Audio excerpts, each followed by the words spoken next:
Bon allez, on va parler de Laurent Alexandre. C'est le sujet d'aujourd'hui. Il a fait un podcast où il a été invité sur Sans Permission. Et voilà, globalement, il invite des gens, ta testo s'effondre, brûle des bateaux, l'État a tué Fable 5, fermé les écoles, le ça c'est mort, le plan secret de Sam Altman, entrepreneuriat mindset et tout. On est vraiment sur ça quoi. Donc voilà, le podcast d'Oussama, de Yomi et compagnie. Ils ont reçu l'un des grifteurs les plus doués de notre époque et les plus drôles IMO. Je susnommé, je soulignais, je sous-signais, je susnommé Laurent Alexandre. Le susnommé. Oui. Qui est ce mec? Si vous connaissez pas ce mec, il existe, il est là depuis longtemps. C'est un médecin urologue reconverti dans le milieu de la tech. Et aujourd'hui, c'est un mec qui va partout pour expliquer à quel point l'IA est intelligente, à quel point il aimerait que l'école soit remplacée par des IA, il aimerait que sa femme soit remplacée par une IA et il aimerait coucher avec l'IA. Voilà, il aime tellement les IA que voilà, il en parle tout le temps. Il y connaît rien en IA. Il s'y connaît un petit peu. Force est de constater que il se renseigne un minimum, mais il dit énormément de merde. Un peu Cyrus North de l'IA. Non, Cyrus North c'est 10 fois plus intéressant. Mais voilà, c'est une fraude. Ce mec-là est une fraude et globalement, en fait, ce qu'il essaye de faire, pourquoi je dis grifter? Parce que c'est des gens qui actuellement sont globalement des panneaux publicitaires de l'IA. C'est des gens qui vont vous vendre à quel point l'IA est trop puissante, à quel point on va être ringardisé, à quel point il faut supprimer des pans d'activité, à quel point l'IA est exceptionnelle, à quel point elle gagne des points de QI toutes les semaines. Toutes les semaines, elle gagne au moins 10 points de QI. Si bien qu'elle est aujourd'hui plus intelligente que 2 personnes de 130 QI réunies. Anti-université publique aussi. Bon voilà, il y a beaucoup de choses à dire sur le personnage. Est-ce que on se ferait pas un peu un petit truc d'intro? Pour Laurent Alexandre, l'échec naturel de l'école, ça date d'il y a 6 ans. C'est une bonne entrée en matière parce que là, on n'est pas encore à la période où tout le monde parle de l'IA et devient fou sur le sujet. Donc on va voir un petit peu ce que Laurent Alexandre a à nous dire sur l'école. Voilà, c'est quelle est sa vision avant ce boom de l'IA justement. Nous devons sortir des mensonges politiques. Nous souffrons en France de schoolisme, comme disent les anglo-saxons. Nous pensons que l'école va régler tous les problèmes. Nous avons une pensée magique sur l'école. Oh, c'est faux. L'école ne fait progresser que très peu les enfants. On a caché l'échec du dédoublement des classes de CP. Le dédoublement des classes de CP n'a fait progresser les enfants que de 0,07 et 0,13 écart type, c'est-à-dire quasiment rien. En fait, déjà, moi, ça m'énerve, ça. Des gens qui veulent absolument sonder avec des stats les résultats de l'école. Déjà, c'est le problème. Hein. Faire progresser les enfants est difficile. Donc, il n'y aura pas de résultat magique. Nous avons aujourd'hui 30% des enfants français qui quittent l'école sans savoir lire et résumer un texte simple de 5 lignes, et cela ne va pas beaucoup s'arranger. Je vous rappelle qu'à l'échelle mondiale, il n'y a aucune expérimentation scolaire qui ait démontré une réduction significative des inégalités intellectuelles. Donc là, il a dit l'école ne réduit pas les inégalités intellectuelles. C'est bien. Mais sur la base de quoi? Qu'est-ce qu'on calcule? C'est quoi la donnée de calcul? Déjà, les gens, on va parler d'IA. Mais moi, déjà, il y a un truc qui me semble très important à rappeler. C'est que nous n'avons pas de définition claire, de consensus sur ce qu'est l'intelligence artificielle. On est bien d'accord. On ne sait pas décrire exactement ce que c'est. Mais c'est parce que surtout, nous n'avons pas de définition claire et de consensus sur ce qu'est l'intelligence tout court. C'est quoi l'intelligence? On ne sait pas ce que c'est. On ne sait pas vraiment la recouper sous quelque chose. Donc, à quoi ce mec-là fait-il référence? Au test de QI, inventé il y a un siècle. Oui, voilà, c'est le QI. Il va juste parler de QI, mais l'intelligence, mais qu'est-ce que l'intelligence en fait? Qu'est-ce qui fait l'intelligence? La capacité à traiter beaucoup d'informations. Et moi, je peux te dire, regarde, comment je le vois. Pour moi, l'intelligence, déjà, ça pourrait peut-être commencer par, imaginons que tu as des capteurs. Tu es un être vivant, tu as des capteurs. Par exemple, je sais pas moi, sur ta peau, tu as la capacité de capter la température, les sensations et tout. Un être vivant, c'est quelqu'un qui enregistre et traite les informations de ses capteurs et il est capable, en fonction de ses besoins, de traiter l'information et de réagir en fonction. Donc il crée des modèles. À partir des informations collectées par les capteurs, il crée des modèles. Et ça, c'est propre à tous les êtres vivants. Si t'as une petite cellule qui peut sentir le contact sur sa peau, et ben, en se déplaçant dans son environnement, là, comme ça, pour trouver à bouffer, elle peut, à peu près, se figurer les parois de ce qu'elle touche. Est-ce qu'elle est au bon endroit pour trouver de la bouffe ou pas? Voilà, elle constitue, à partir de ces modèles, et de la vérification, oui, non, est-ce que ça fonctionne plus ou moins, elle se construit ce qu'on appelle une expérience. Et cette expérience, bien évidemment, dépend de sa capacité mémorielle. Donc sa capacité de stockage, mais aussi de la mémoire, de la boucle mémorielle, retenir des informations tout de suite, quoi. Pas seulement les stocker à long terme. Donc en fait, l'intelligence, telle que je le définis ici, il n'y a pas trop de distinction avec l'intelligence artificielle. Hein. Si vous y réfléchissez, vous donnez à une IA des capteurs. Elle va générer d'elle-même des modèles. Elle va tester ces modèles pour voir voir qu'il y a des instances de... Comment dire est-ce que ça fonctionne? Quel est le modèle qui fonctionne le plus? Est-ce que celui-là fonctionne bien ou pas? Et à partir de ça, elle se constitue une expérience. Elle mémorise. Si on part de ce principe-là, on définit comme étant intelligence, n'est pas... Il n'y a pas de différence entre l'IA et l'humain, quoi. Donc déjà, où se situe la différence? Dans la subjectivité. En neurosciences, la définition la plus acceptée de l'intelligence, c'est la capacité de l'individu à s'adapter à son environnement. On ne considère pas qu'il y a une intelligence de manière absolue dans toutes les situations et tous les environnements. Ouais, mais pour moi, ce qui fait la différence entre ici, l'intelligence humaine et l'intelligence artificielle, c'est que l'intelligence humaine dépend de la conscience d'un corps, de l'excitabilité, qui est quelque chose auquel qu'on ne peut pas arrêter, en fait, qui est littéralement l'expérience vécue constante. Et surtout, un peu le concept de ce que Schopenhauer appelle, je crois, le Leib et tout ça, qui est la résonance de la chair, un peu. Le truc de tous les êtres vivants sont communément liés par la chair. Ça veut dire que ce qui arrive à la chair du vivant est quelque chose forcément à un autre être vivant. C'est-à-dire que demain, quand vous voyez, je sais pas moi, vous voyez par exemple, imaginez il y a un oiseau et quelqu'un plante un couteau dans l'oiseau. Il est bien vivant, il se balade comme ça et là, pouf, quelqu'un plante un couteau dans un oiseau. Ça vous fait quelque chose parce que vous partagez avec cet oiseau la réalité de la chair. C'est votre condition de vivant qui vous est rappelée. Pourquoi? Parce que vous avez beau être un humain, vous avez en commun la chair excitable avec cet oiseau. Et ça c'est un truc qui fait une différence avec l'IA. C'est que l'IA n'a pas cette conscience de la chair et cette résonance de la chair avec d'autres êtres. Et de ce point de vue-là, elle n'a pas forcément d'empathie. Après, elle peut la mimer et tout ça, mais moi, par exemple, la base de l'empathie, pour moi, c'est cette résonance de la chair. Voilà, je sais pas, j'improvise un peu, j'essaye de me poser des questions. Peut-être je dis de la merde, peut-être je vais pas assez loin. Donc déjà, premier problème, qu'est-ce qu'on appelle intelligence, tu vois? Donc aujourd'hui, nous n'avons pas de technologie pour réduire les inégalités intellectuelles significatives, et c'est un vrai problème dans une économie de la connaissance. Alors c'était il y a 6 ans, et bien évidemment, aujourd'hui, le miracle, c'est que l'IA peut régler tous les problèmes. Voilà, il aura plus le même discours. Maintenant, il va vous expliquer qu'on l'a, cet outil, c'est l'IA. Plomin en Angleterre a montré que 64% des différences de maîtrise de la lecture sont d'origine génétique. Attends, arrêtons-nous 2 minutes. 64%. Plomin. Qui est ce mec? Plomin en Angleterre. Il est quoi? Il est au PMU? Je sais pas en fait. Je sais pas quoi dire en fait. Source. Genre ils ont réussi à prouver ça. Mais les gens, vous faites pas gaslight. C'est un mec qui te sort des études. Si tu creuses et que tu vas voir l'étude, c'est de la merde. C'est de la merde. Déjà, regardez, je vais faire une simple expérience pour que vous compreniez le tir de Bozo. Il existe quand même un site qui est plutôt pas mal qui s'appelle le Cairn. Je tape Laurent Alexandre. Il a des références. Il va être dans les trucs de philosophie et magazine, machin et tout ça. Mais est-ce que ce mec est cité? Est-ce que d'autres chercheurs s'inspirent de lui? Voilà, lui, il a mis la mort des médecins, liberté, égalité, NBIC, l'IA fusionne Orwell et Huxley. Demande à l'IA si c'est un chercheur basé. Mais il n'a pas de diplôme en technologie. Il est urologue.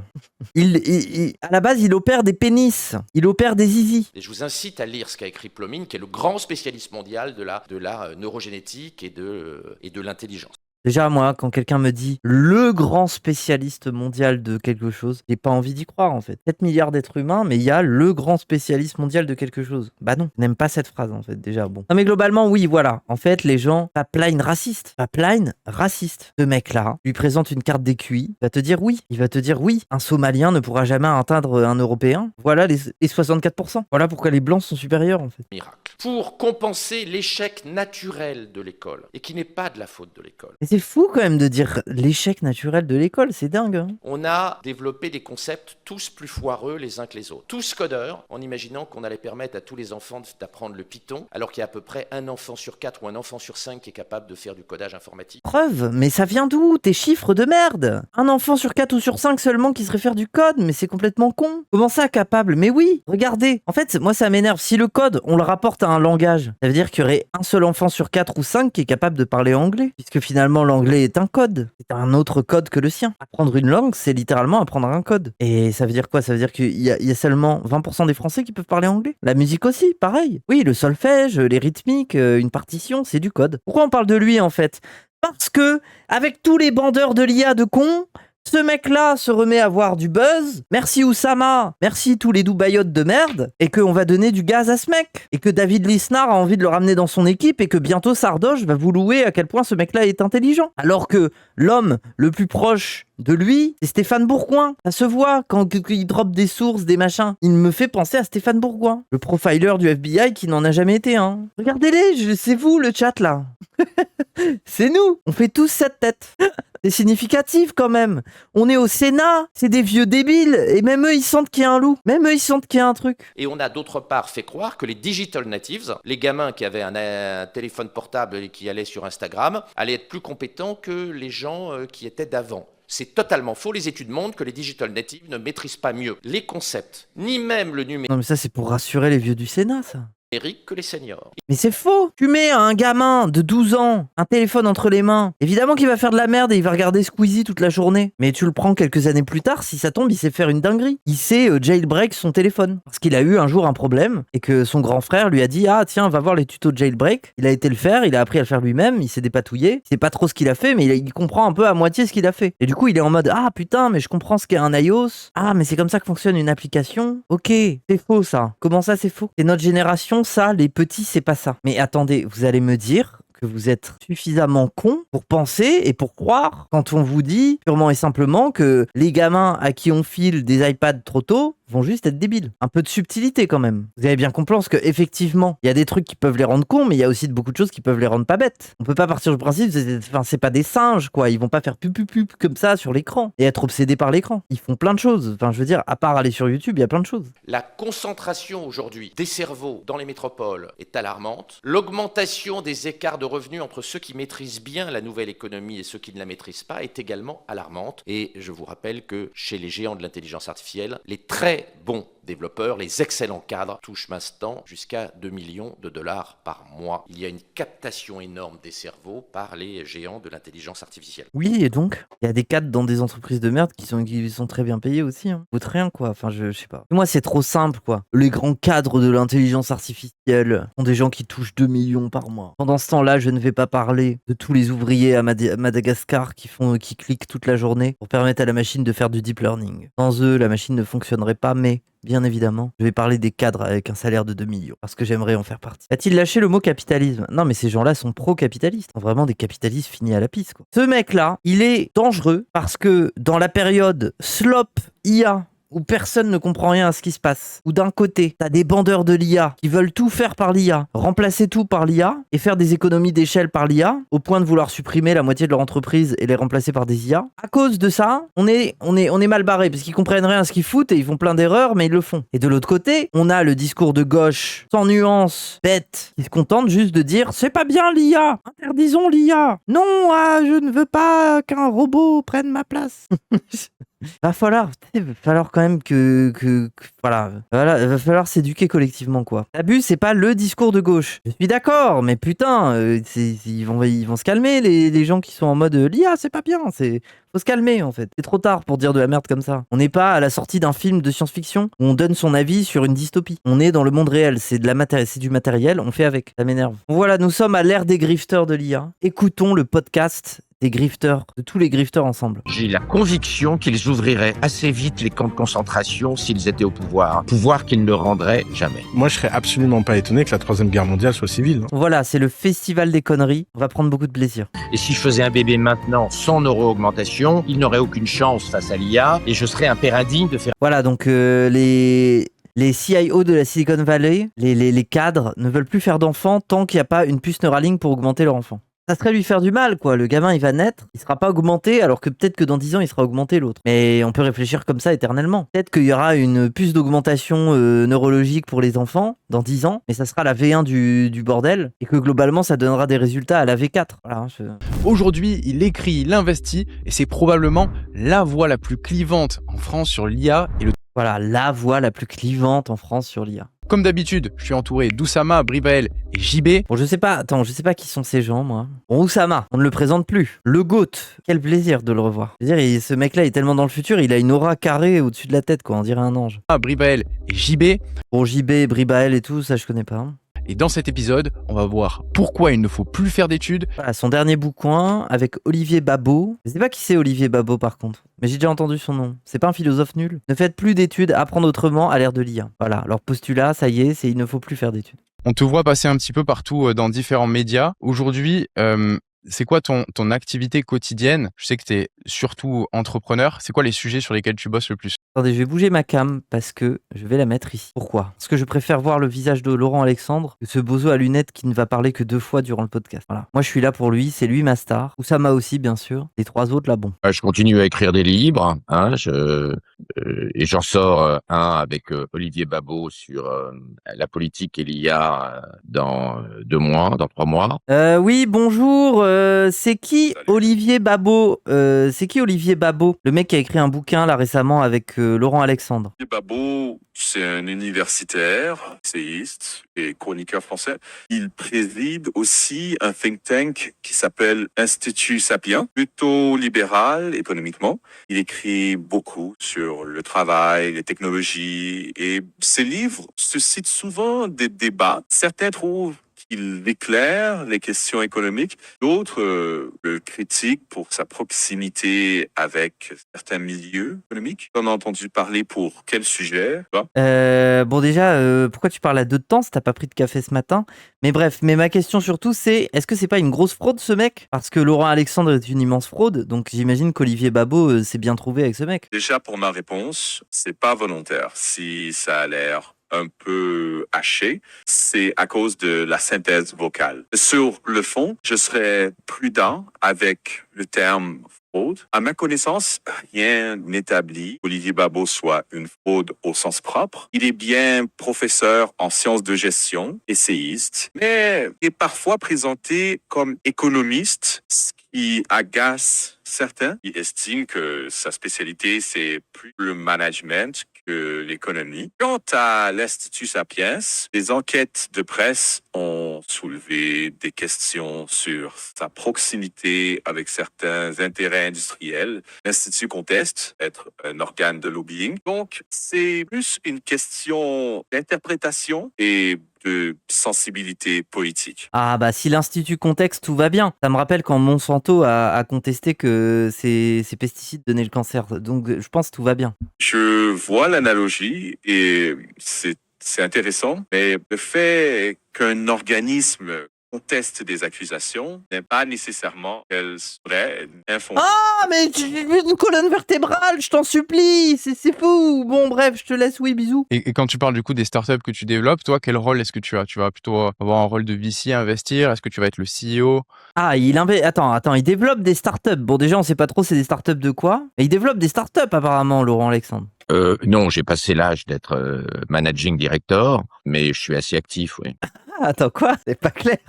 J'ai passé l'âge d'être manager director, mais je suis actif. Je ne suis pas sleeping partner. Je ne suis pas sleeping partner. Je viens au rendez-vous, j'ai prévu un petit texte où je me branle sur l'IA et je parle de à quel point ma femme m'apporte pas autant de plaisir que ChatGPT, et voilà. Est-ce que tu peux nous en dire plus sur le type de projet? Oh, ce sont des boîtes avec peu d'employés aujourd'hui. Alors attendez, hein. Quand ce mec dit ce sont des boîtes avec peu d'employés, ça veut pas dire que c'est une petite boîte. Ça veut dire qu'il est dans le futur. Voilà. Il faut comprendre, c'est une nouvelle méta. J'ai une boîte avec peu d'employés. Ça veut pas dire je suis une petite boîte et j'ai besoin de thunes et j'arrive pas à me développer. Ça veut dire je n'ai besoin que de 2 personnes pour manager mes 8 employés IA. Et centré sur la tech, souvent à l'interface de la médecine et puis de l'IT. Voilà, donc c'est ça. Son domaine à lui, c'est l'application médicale de l'usage de l'IA. Voilà. Je rappelle que ce mec opère des pénis. Tu peux rentrer dans le détail ou tu préfères garder ça confidentiel? Déteste parler de moi, donc si tu veux. On est mal barré là. Non, j'aime bien parler des idées. Je déteste parler de moi, c'est faux. Je suis finalement assez peu narcissique, donc ça me gonfle de me raconter moi-même. Pour moi, quand t'es transhumaniste et que tu veux premier degré te faire cryogéniser et tout, c'est vraiment un truc de narcissique, quoi. Les gens veulent savoir comment on craft Laurent Alexandre. Tu gardes le secret pour toi, mais Ah, ça c'est blague d'entrepreneuriat, ça. Ah, comment on fait pour te crafter? J'essaye de m'adapter parce que c'est tout un nouveau monde, quoi. Un monde d'influenceurs, investisseurs IA et tout. Et ils ont leur propre code, ils ont des blagues comme ça. Alors, par exemple, si jamais vous vous faites séduire par un de ces gars, il va vous dire waouh, comment te répliquer? Concrètement, dans ce livre, tu nous dis pas d'arrêter d'apprendre. Tu nous dis que le cursus long, coûteux et figé, il constitue plus une assurance de carrière comme c'était le cas il y a quelques années encore, parce que l'IA rend certaines compétences intellectuelles de plus en plus abondantes. Il y a tellement de meilleurs docs sur ce sujet que c'est scammer. Mais je suis d'accord. Si vous voulez aller vous renseigner sur l'IA, par exemple, il me semble que, comment elle s'appelle là AO quelque chose là. Son nom de famille c'est AO, mais je sais plus. La meuf qui a bossé chez Google, qui s'est fait virer et qui est devenue journaliste. Cette meuf là, elle parle bien d'IA. Karen AO. Voilà. Cette meuf là, voilà, si vous voulez écouter quelqu'un qui est plutôt calé sur le truc et qui va justement plutôt avoir un angle de lanceuse d'alerte en mode qu'est-ce qu'ils sont en train de faire de l'IA, quel est le problème, tout en n'ayant pas un avis anti-tech. Hein. Enfin, je veux dire, c'est une meuf qui a bossé dans la tech, elle aime bien ça. C'est juste qu'elle lance un peu plus l'alerte sur ce que ça devient et ce que ça pourrait devenir. Donc voilà, si vous voulez écouter quelqu'un qui m'a l'air quand même beaucoup plus relevant sur l'IA, vous pouvez aller écouter cette meuf. Et on a laissé l'université, qui était un temple du savoir et de l'apprentissage, devenir une garderie, parfois une poubelle éducative. Alors attention les gens, attendez, là c'est très important. On a laissé, donc qui est on, le pouvoir, le gouvernement. On a permis à des gamins qui avaient pas beaucoup de facilité de rentrer à l'université pour augmenter le chiffre d'affaires des universités qui sont aux États-Unis très dépendantes des fees, des paiements que font les étudiants. Voilà, donc en gros, si vous ne comprenez pas le sous-texte, il y a globalement dit, il y a les enfants de l'élite bourgeoise qui ont des bons gènes et des bonnes capacités intellectuelles, qui faisaient des études pour avoir des postes de cadre. Voilà à quoi servait l'université, le temple du savoir. Et on a démocratisé l'accès à l'université à des couches de la population inférieures, moins dotées intellectuellement et même génétiquement poubelles. Et depuis, c'est la merde. Et voilà, et c'est pareil aux États-Unis. On a fait rentrer les Noirs à l'université, quoi. Non, mais globalement, c'est ça. Hein. Il va pas vous le dire comme ça, mais il le pense. C'est vraiment l'élite défend des enfants qui doivent, eux, avoir accès aux études pour pouvoir accès aux postes et préserver aussi l'héritage familial, mais parce qu'il est justifié par une capacité intellectuelle fantasmée. C'est-à-dire que ce mec-là, il est en mode, bah la bourgeoisie c'est bien, parce que génétiquement ils sont intelligents. Il veut le tri. En fait, quand il dit ne faites plus d'études, il s'adresse à vous le chat. Il est en train de dire, arrêtez de venir dans nos études, où normalement c'est les riches qui font des études et qui ont un job, quoi. Globalement. Moi je l'entends comme ça. L'OCDE a retrouvé dans une étude récente que 10% des étudiants qui finissent leur licence en France ont un niveau de lecture et d'écriture inférieur au cours moyen. Voilà, donc on sait pas d'où ça vient cette stat, mais voilà, globalement. Des bacs plus 3 qui ont fait l'université ont un niveau moyen de merde en lecture. L'université, sur injonction politique ou pour avoir plus de chiffre d'affaires, a rompu avec sa mission, et une bonne partie des cursus sont des cursus qui sont des impasses totales, ce qui pose un problème politique et puis également un problème psychologique. Voilà, n'oubliez pas quand même que le principe de ce podcast, c'est que bon, normalement les gens débattent, quoi. Là, globalement, j'ai l'impression, ce sont des herbivores. Il y a cet homme devant un enclos de vaches et les vaches le regardent passivement. Je crois qu'ils comprennent même pas trop de quoi on parle, quoi. Cette démocratisation, en fait, est une pilule empoisonnée. Attention, hein, cette démocratisation de l'éducation est une pilule empoisonnée. Enfin, je veux dire, ce mec-là est vraiment en train de dire, depuis que nos élites se font ringardiser par des prolos dans des universités, depuis qu'il y a des banlieusards qui vont à Henri IV et qui peuvent réussir à se faire admettre, c'est un problème, quoi. Alors c'est bizarre parce que j'ai consacré 11 années de ma vie pour avoir la qualification en chirurgie, mais aujourd'hui, il faut 10 ans d'études pour être médecin généraliste. C'est 10 ans perdus parce que le cursus est totalement inadapté au développement de l'intelligence artificielle. Après, je veux bien l'entendre sur le fait que dans des études de médecine, il y ait des cursus inadaptés, hein, ça m'étonnerait pas. Il faut doser. J'ai la conviction absolue qu'il sera interdit à un médecin en 2035 de faire un diagnostic et de faire une ordonnance sans l'autorisation de l'intelligence artificielle. Ok, donc en 2035, les médecins n'auront plus le droit de faire d'ordonnance ou de diagnostic sans l'IA. C'est ok. Et oui. C'est ce qu'il développe, ce fils de pute. Mais en fait, c'est son rêve. Ça veut dire que là, il vous dit, moi, je fais le pari 2. Mais ce mec-là, juste avant, vous a dit, moi, j'ai des petites entreprises qui veulent faire de l'application de l'IA dans la médecine. En fait, son rêve, c'est que ça arrive. C'est pas une prédiction, c'est une volonté. Parce que qui dit IA dit business, de pouvoir l'installer chez des médecins, de développer l'IA qui servira aux médecins, de pouvoir faire du lobbying politique pour que ça arrive, quoi. Globalement, de développer une entreprise, quoi, enfin une grosse boîte, quoi, faire de la thune, quoi, tout simplement. Ce mec veut faire de la thune. Qu'est-ce que tu ferais là si demain on met Laurent Alexandre président? Ah oui, bon. T'as les pleins pouvoirs, tu peux réécrire le système. Bon, allez, sa question de bozo à lui, là. Comment tu redesignerais le système éducatif en médecine? Ce serait quoi la durée des études? Qu'est-ce que tu maximiserais en termes d'apprentissage? J'aime comment il sort des infos de son fiac. Non, mais vraiment, ne vous faites pas avoir. Enfin, je veux dire, vous connaissez Idrissa Barkhane ou Oussama Hamar. Je veux dire, ce mec-là fait partie de la catégorie de ces gens qui vous sortent le nom d'un chercheur du fond du trou du cul du Royaume-Uni, on sait pas qui c'est, vous donne une stat. Il y a pas de...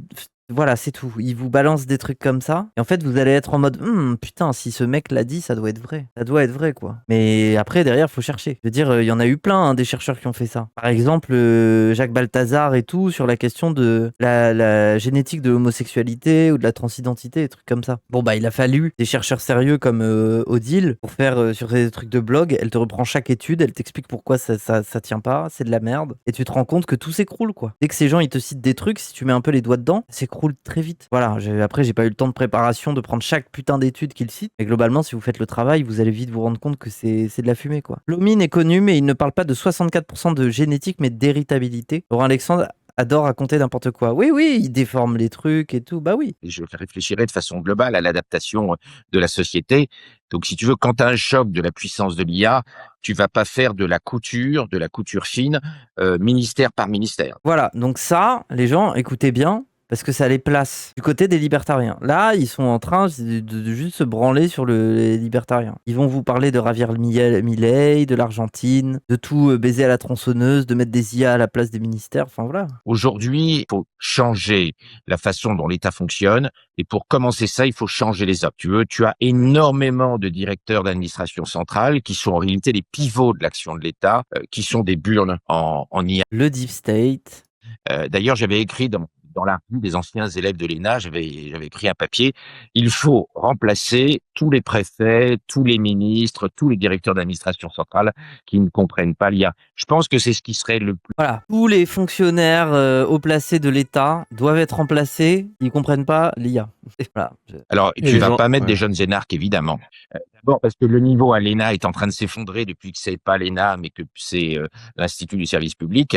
Vous l'avez entendu, ce connard? Ça me fume, hein. Le niveau est en train de s'effondrer depuis que c'est plus l'ENA, mais le service public. Bref. Aujourd'hui, quand tu construis un hôpital, quand tu es ministre de la Santé, tu ne penses pas une seconde à adapter ton ministère à l'intelligence artificielle. Mais pour faire quoi? Pour mettre des robots partout à l'hôpital? Comme ça, quand les gens vont passer 8 heures à attendre d'être pris aux urgences, bah, ils auront encore plus de frustration. Ils pourront pas gueuler sur un humain, ils gueuleront sur un robot. Ça. Moi, j'ai envie d'avancer. Moi, j'ai envie de passer au modèle Dubaï parce que c'est là qu'il va balancer une dinguerie. Ça va nous renseigner un peu plus politiquement sur ce mec, vous allez comprendre. Sécurité contre liberté. Donc là, il parle de Dubaï parce que, vous l'avez deviné, ces gens-là habitent tous à Dubaï. Alors, pas Laurent Alexandre, il me semble, hein, mais Oussama, ce mec et tout, ils sont, voilà, c'est tous des Dubaïotes. Ils se plaignent que globalement le reste du monde est con et qu'il y a que à Dubaï qui sont heureux. Obligé d'opposer un État dictatorial avec le fait d'avoir une certaine liberté. Oussama, qu'est-ce que tu en penses? Bah, déjà, nous, on vit dans l'une des plus grandes démocraties du monde. Hein. C'est ce que personne ne comprend, c'est que les Émirats, c'est une démocratie où les gens votent avec leur présence. Oui, bah va dire ça aux ouvriers du BTP, on retire leur truc. C'est même la démocratie la plus violente du monde, puisque dans la minute où le pouvoir autocratique émiratif ferait quelque chose qui ne plairait pas à la communauté des expatriés, ils perdraient 98% de leur population, qui est riche, éduquée et mobile. Ils s'en battent les couilles, ils vivent de la rente pétrolière. Donc en fait non, je pense que la démocratie ça marche très bien. Hein. La preuve, les Émirats sont pas une démocratie au sens où les gens Oussama, Oui. Oussama, il faut pouvoir sortir. Il y a plein de dictatures dont tu ne peux pas Oui, sortir. Eh oui, comment tu vas faire s'ils prennent ton passeport, Oussama? C'est bien gentil de dire ça, Oussama, mais bon. ont aucune capacité à maintenir leurs expatriés. On l'a vu Mais pendant la guerre. Hein. Et justement. Voilà, donc là, il a dit globalement, l'Iran a bombardé un aéroport. Il y a des Occidentaux qui ont pris peur et qui voulaient se barrer, et ils pouvaient pas les retenir. Ah oui, mais tu veux qu'ils fassent quoi? Mais tu vois, c'est démocratique en termes d'autorisation de sortir, mais quand tu es en Corée du Nord, tu ne sors pas. Et d'un coup, on parle de la Corée du Nord, ça n'a aucun sens. Hein. On compare les Émirats, qui sont globalement main dans la main, avec les États-Unis, avec Israël, vis-à-vis du pétrodollar. Vraiment un pays de on s'en bat les couilles. On vit sous clim, en étant riche et en faisant rien de nos journées. Et on sort pas, il fait 40 degrés et juste on roule en jeep dans le désert. Et on fait des snaps et on fait des selfies. Et voilà, on compare ça à la Corée du Nord. Je sais pas, ok. Le sujet, c'est que justement, les Émirats ne sont pas une dictature au sens où l'alignement d'intérêts économiques de cette famille qui possède le pays est à 100% avec les gens qui la constituent. Et cet alignement économique est très Le capitalisme, oui. fort. Le problème aujourd'hui des démocraties occidentales, c'est qu'il n'y a plus d'alignement économique parce que personne n'a rien à gagner.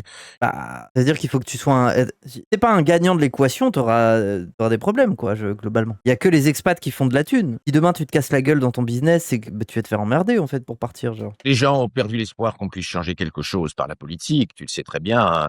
Donc les gens ont abandonné le combat politique. Mais toi, t'as l'espoir qu'on puisse changer quelque chose par la politique? Plus beaucoup. Je l'avais quand j'étais jeune énarque, mais je ne l'ai plus aujourd'hui. Attends, il a été jeune énarque? Attends. Oui, oui, ChatGPT, est-ce que Laurent Alexandre a été énarque?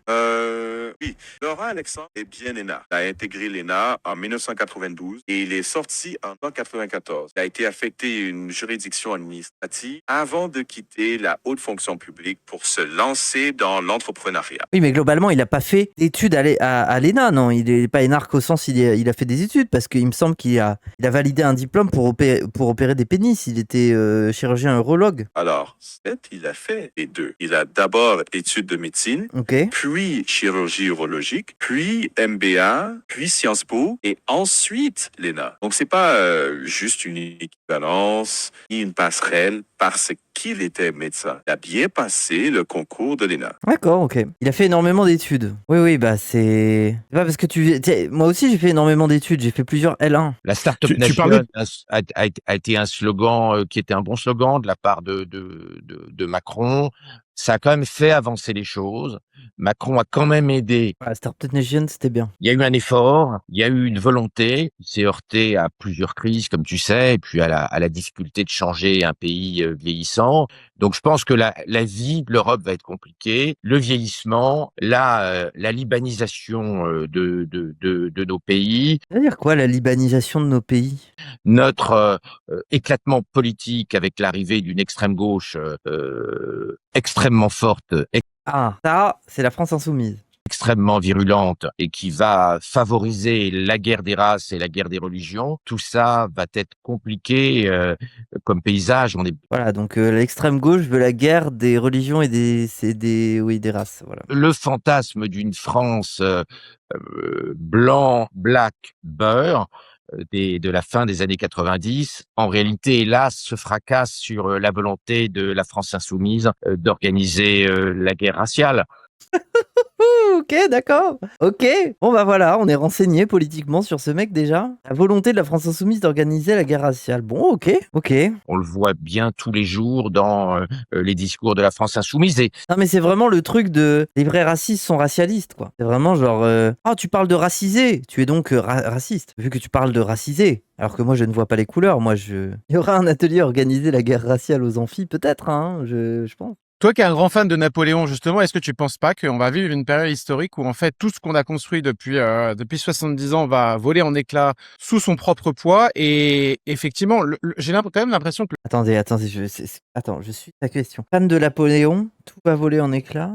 le 20e faisait émerger des figures dictatoriales, de camps de concentration, etc., et que Le 20e faisait émerger des figures dictatoriales de camps de concentration, ok. aujourd'hui, avec Internet, avec la circulation de l'information, il suffit de regarder en Argentine. Ce qui émerge, Ouais.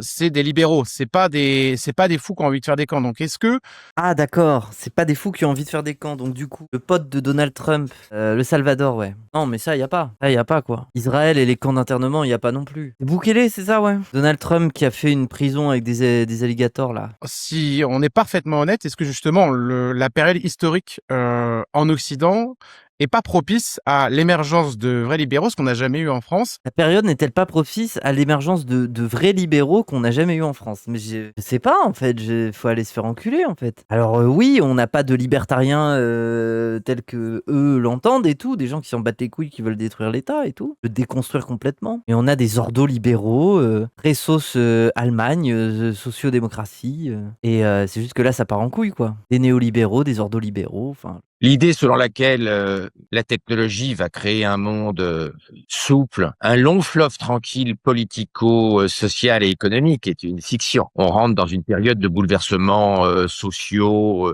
extrêmes. D'abord parce que on va se rendre compte que l'éducation est une technologie qui ne marche pas. Oh, il casse les couilles. Ouais, il est reparti en boucle là. Ça, il va redonner tous ses arguments de merde. Voilà, maintenant il a dit, par rapport à il y a 6 ans, c'est beaucoup plus assumé maintenant. Qui n'aide pas les gens moins doués à monter l'ascenseur cognitif, et ça va créer des tensions très fortes. Alors, je ne crois pas à la mort du travail. En revanche, je pense que les gens moins doués, moins innovants vont être profondément brusqués par l'arrivée de l'intelligence artificielle et de la robotique humanoïde dans Par contre, désolé, mais le truc d'Oussama me fume. On dirait vraiment.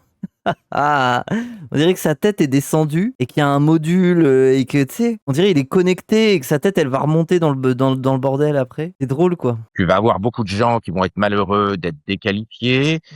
La durée de vie des métiers va baisser. Ça va être un stress énorme pour les catégories sociales qui ont du mal à apprendre. Hein. C'est super rigolo quand il faut changer de modèle IA tous les 3 jours et que tu fais partie de l'élite cognitive. Mais Ah oui, mais non, mais c'est le problème, justement, de son truc de on va vous donner des solutions, nous, les États, l'école, ça marche pas, les administrateurs, les fonctionnaires sont à la masse sur ce qu'est l'IA. On va vous donner une solution, mais par contre, notre solution, elle changera tous les 3 jours, puisque de toute façon, avec le boom de l'IA, ça change tous les 3 jours. Ça ne tient pas, en fait. Ça ne tient pas. Et en plus, ça m'énerve, parce que vraiment, vous avez remarqué qu'à chaque fois qu'il parle d'intelligence et de différence cognitive, son exemple, c'est la lecture. Alors, je veux dire, il y a même si tu parles de QI, parce que ce mec croit au QI, le QI, c'est quand même des tests de spatialisation, de calcul mental, de plein de choses. Il revient toujours à la putain de lecture, quoi. Alors, ah oui, le mec qui s'endort au bout de la 10e page de son bouquin, il va pas pouvoir changer de travail, il va être à la masse. Ah oui, mais peut-être il sait faire d'autres choses. Enfin, je veux dire, c'est fou, quoi. C'est vraiment bête, hein. C'est vraiment bête et crétin. Vraiment, vous faites pas avoir. donc, on va avoir un stress social avec cette crise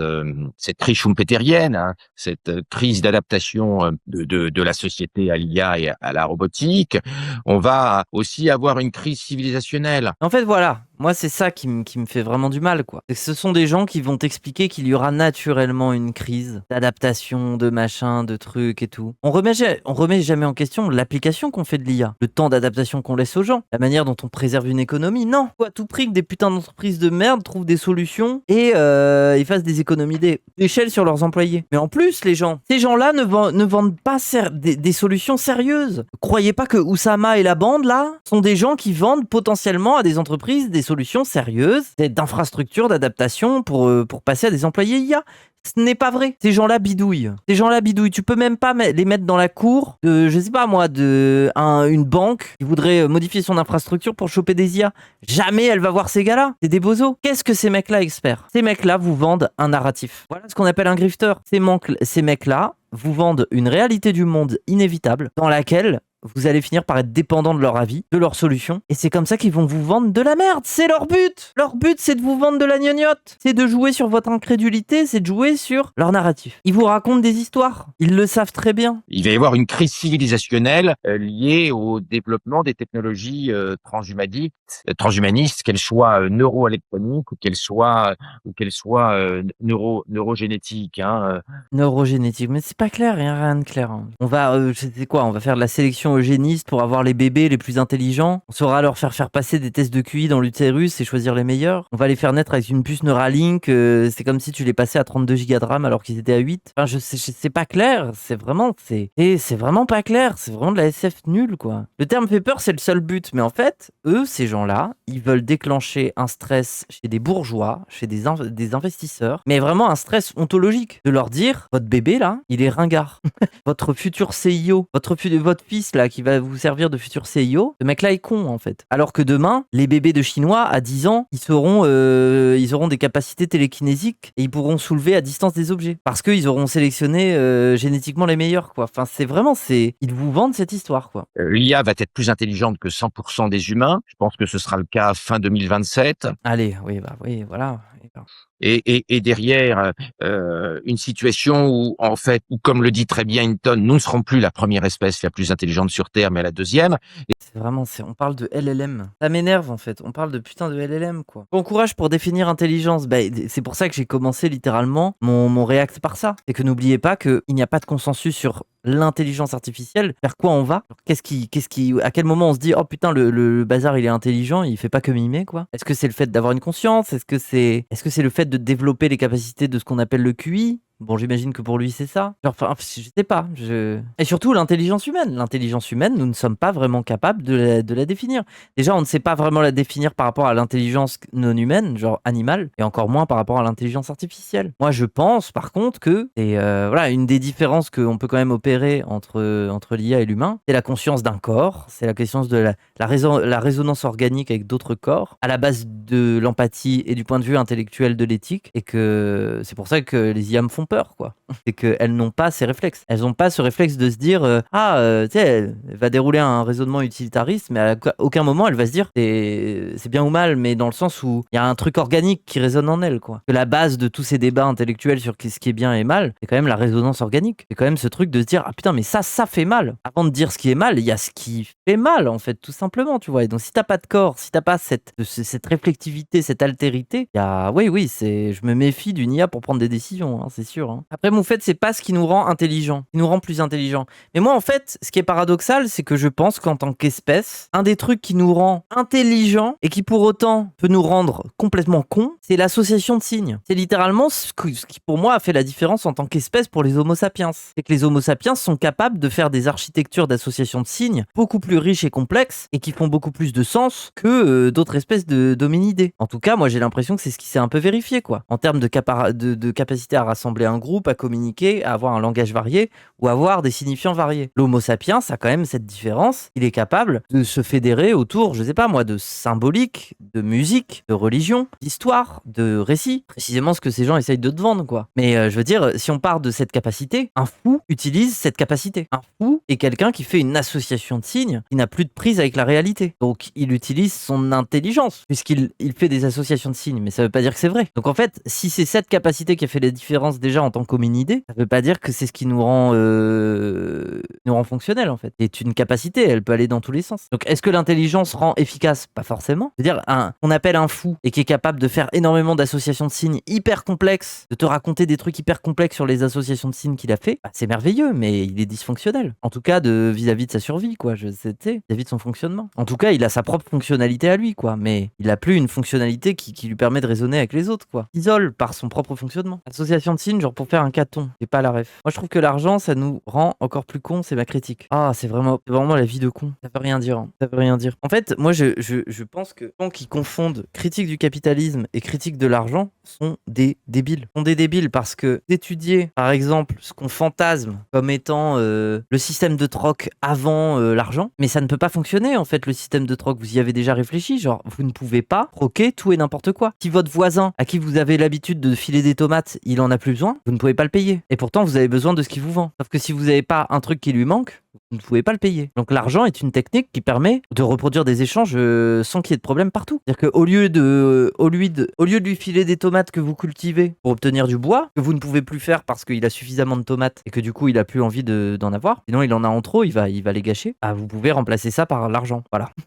c'est voilà, ni plus ni moins. Et encore, et puis partir du principe aussi que l'argent ne suppose que des échanges tels qu'on les entend, c'est-à-dire des échanges qui, dans leur fonctionnement même, partent du principe que n'a pas envie de connaître l'autre. Parce que économiquement, en fait, réduire l'économie à des échanges sous le capitalisme, c'est de la merde.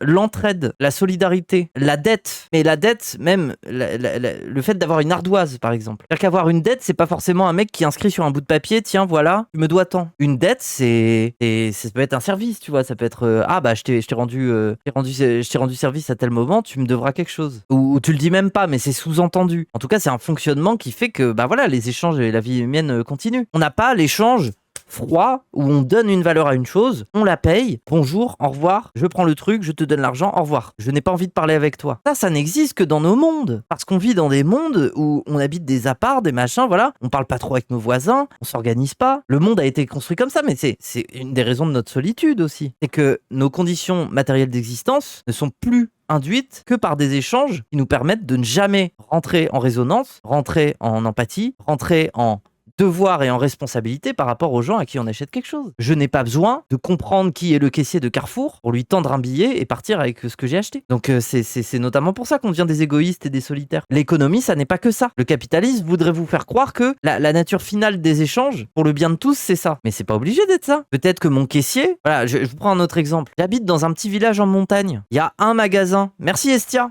Merci Estia pour les 5 subs. J'habite un petit village en montagne. Il y a un magasin, une épicerie, c'est la seule. Et c'est là que je vais faire mes courses. Ça devrait fonctionner normalement comme tout fonctionnement capitaliste. Sauf que ce jour-là, j'ai pas assez. Je vais lui dire, ah, je suis désolé, j'ai pas assez. Ouais, mais c'est pas pareil. On habite un petit village, ce mec-là connaît tout le monde le connaît. Donc quelque part, socialement, il est pris dans l'étau des responsabilités et de l'honnêteté qu'il doit envers tout le monde. Et à l'inverse, vous êtes pris dans l'étau des responsabilités et de ce qu'il doit et de ce que vous devez envers tout le monde, dans le village. Cette situation va permettre un échange qui est celui de vous dire, t'inquiète, pars avec tes courses, c'est pas grave, mais voilà, tu me rappelleras ce que tu me dois la prochaine fois, ou alors, t'inquiète. Cet échange est possible parce qu'on est dans un petit village et que tout le monde se connaît. C'est possible pour ça, en fait. Parce qu'on peut se faire confiance. C'est précisément parce que il n'y a plus de confiance possible qu'on ne fait que des échanges qui ne nous engagent en rien dans une responsabilité sociale. Et c'est pour ça que c'est aussi dur de faire comprendre des idées de gauche et des idées de responsabilité collective dans un pays qui a littéralement été construit sur la déresponsabilisation collective, des échanges économiques. Quel est le rapport avec mon Laurent Alexandre? Mais c'est toujours une défense du capitalisme, en fait. Merci Yumi Kate. Là, je m'en prends un petit peu aux libéraux, parce que vu qu'ils aiment bien bander sur les libéraux, les libéraux défendent le fait que les échanges économiques tels qu'elles sont aujourd'hui sont l'aboutissement suprême d'une technologie économique qui va pour le meilleur pour tous. Vu que l'homme est un loup pour l'homme, et ben vaut mieux que les loups aient des transactions où ils se responsabilisent pas trop les uns les autres socialement, parce que sinon ils passeraient leur temps à se trahir, à se foutre des couteaux dans le dos, et ça serait la guerre civile. Globalement, c'est comme ça que ces gens réfléchissent. Fétichisme du village. Fétichisme du village, mais en tout cas dans mon exemple, vous êtes d'accord quand même que ça induit davantage de conscience d'une responsabilité collective. Après, ça veut pas dire que ça se passe bien, ça veut pas dire que ça peut pas partir en couille, mais il y a une différence. Faut tout un village pour élever un enfant. Oui,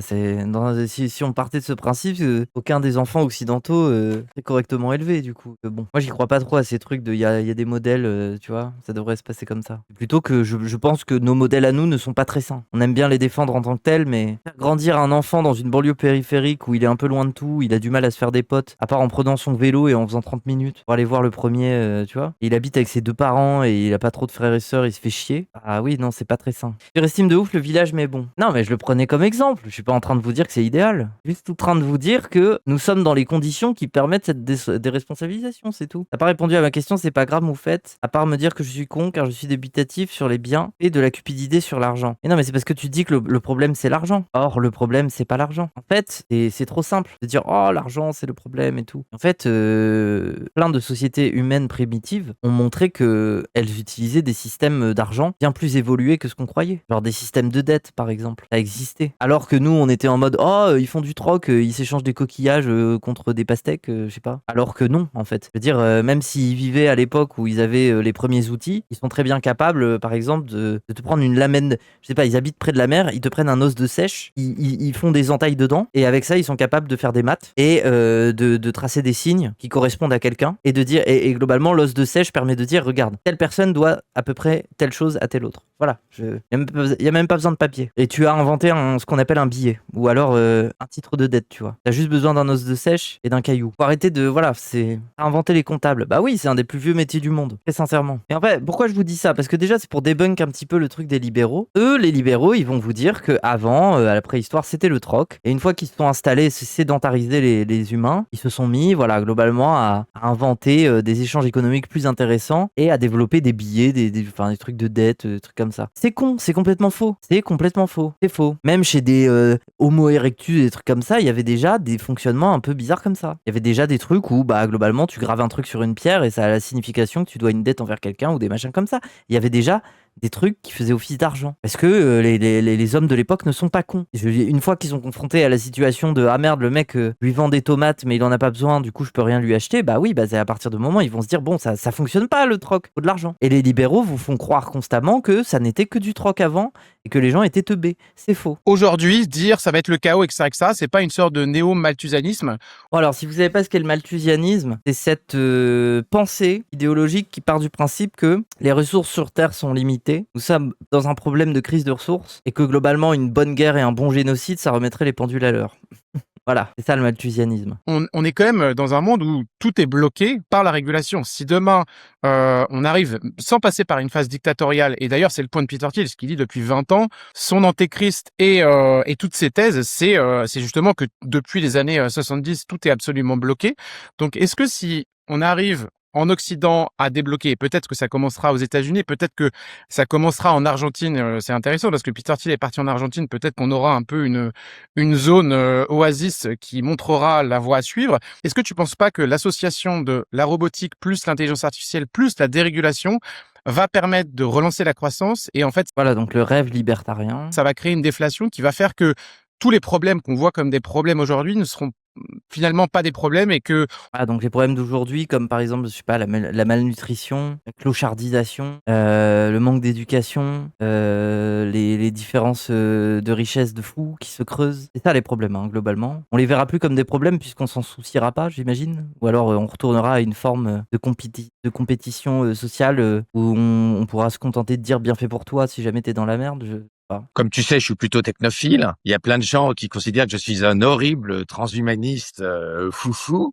Donc je Bah un peu, hein. ne suis pas un anti-tech. Moi, je vais vous dire, moi non plus, je ne suis pas une anti-tech, hein. Je ne suis pas, je vais pas. Enfin, vous m'avez déjà entendu parler des trucs Nirina, je sais plus quoi là. Je ne suis pas de ce bord-là. Je vais pas être contre la tech, hein. Je suis plutôt optimiste. Si on n'était pas dans le capitalisme et que, enfin, je veux dire encore une fois, c'est les problèmes d'application, quoi. Qu'est-ce qu'on en fait? Et c'est pour ça qu'il y a une différence entre la Chine qui fait de l'open source et les sociétés américaines qui veulent capitaliser à mort dessus, par exemple. Même s'il faut pas idéaliser l'open source chinois non plus entièrement, tu vois, c'est pas le modèle le plus gratuit non plus du monde, mais voilà. Il y a un risque de révolte luddite importante par rapport à il y a un an et par rapport au discours de la Silicon Valley ultra optimiste sur l'IA. 2 tentatives d'assassinat contre notre cher Sam Altman. Les premiers États qui veulent interdire l'IA, interdire les data centers. Ah oui, d'ailleurs, à propos d'assassinat de hauts personnages comme ça, là en ce moment il y a le procès de Luigi Mangione qui a commencé et je sais pas si vous avez vu, il a plaidé coupable, il a choisi cette défense-là, voilà. Je suis en train de regarder un petit peu comment ça se passe, mais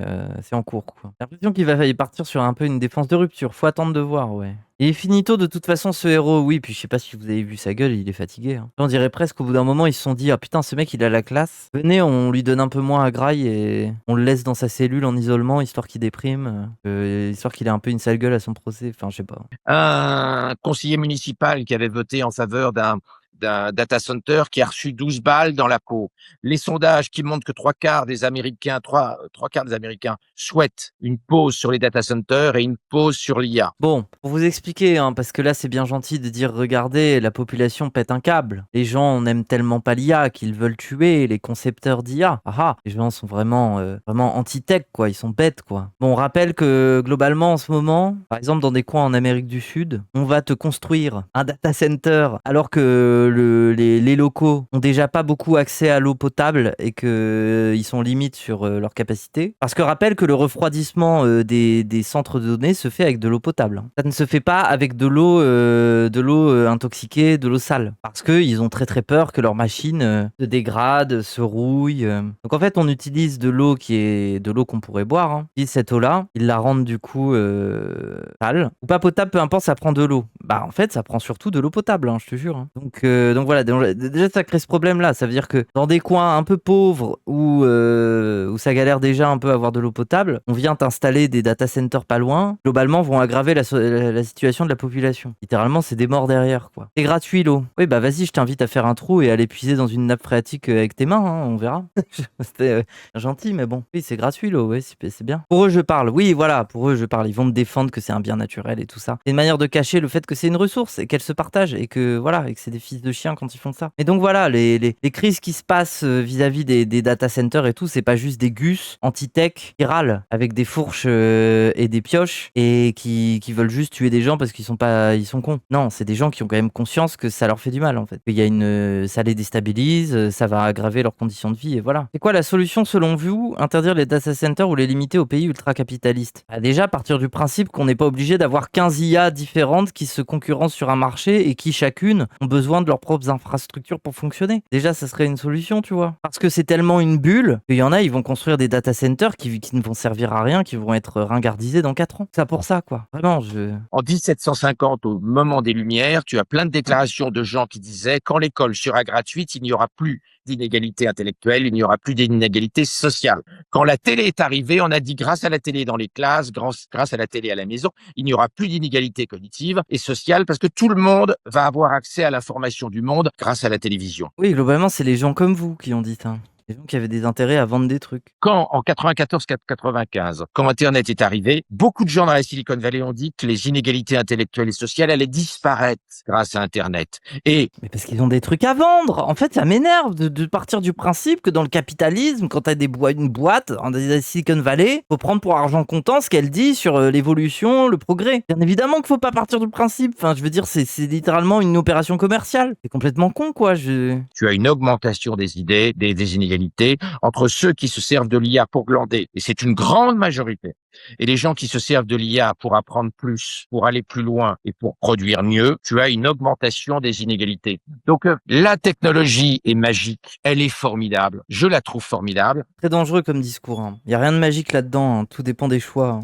politiques, quoi. Bon, les gens, attendez, on est là. Ça, on va le skip et on va passer ensuite à la suite parce que il y a une partie où Jean-Michel Casquette se met à se clash avec Laurent Alexandre. Le ton monte. Les deux en sont à 2 doigts de s'insulter.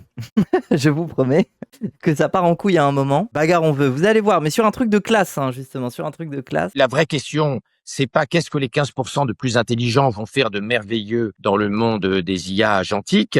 La vraie question, c'est comment on gère la transition pour les gens qui ne vont pas être des dompteurs d'agents IA et qui vont pas être les architectes du harness. Et nous n'avons pas cette réponse parce que la formation professionnelle des adultes ne marche Non, mais nous n'avons pas cette réponse parce que nous sommes des capitalistes qui voulons faire des marges et des profits et habiter à Dubaï dans des beaux appartements. En fait, ça m'énerve au bout d'un moment. Le truc de on est démunis, on n'a pas de réponse à cette question d'adaptation. On n'a pas de réponse face au fait que le marché va tout détruire, tirer des gens pour mettre des IA de cons. Genre, bah, si on l'a cette réponse. Mettre vos marges de côté et se poser une question holistique sur ce qu'on veut faire de l'humanité, comment on s'adapte, comment on met des étapes, comment on y va progressivement, comment on détruit pas le tissu social et qu'on se retrouve pas justement, comme le mec dit, dans une situation néo-malthusienne, où il y a presque une population en trop à épurer. Tu penses pas qu'il y a une responsabilité quand même des dirigeants actuels en l'occurrence Anthropic et OpenAI, qui agitent une sorte de chiffon enflammé depuis 2-3 ans sur la destruction des jobs? Prenons juste le cas des ingénieurs logiciels. Ça fait 2 ans que Dario dit dans 6 mois, Là, c'est intéressant quand même. il n'y a plus d'ingénieurs logiciels. Toutes les stats montrent l'inverse. Tout le monde sait dans la Silicon Valley que c'est du foutage de gueule absolu et qu'il utilise cette narrative pour lever des fonds.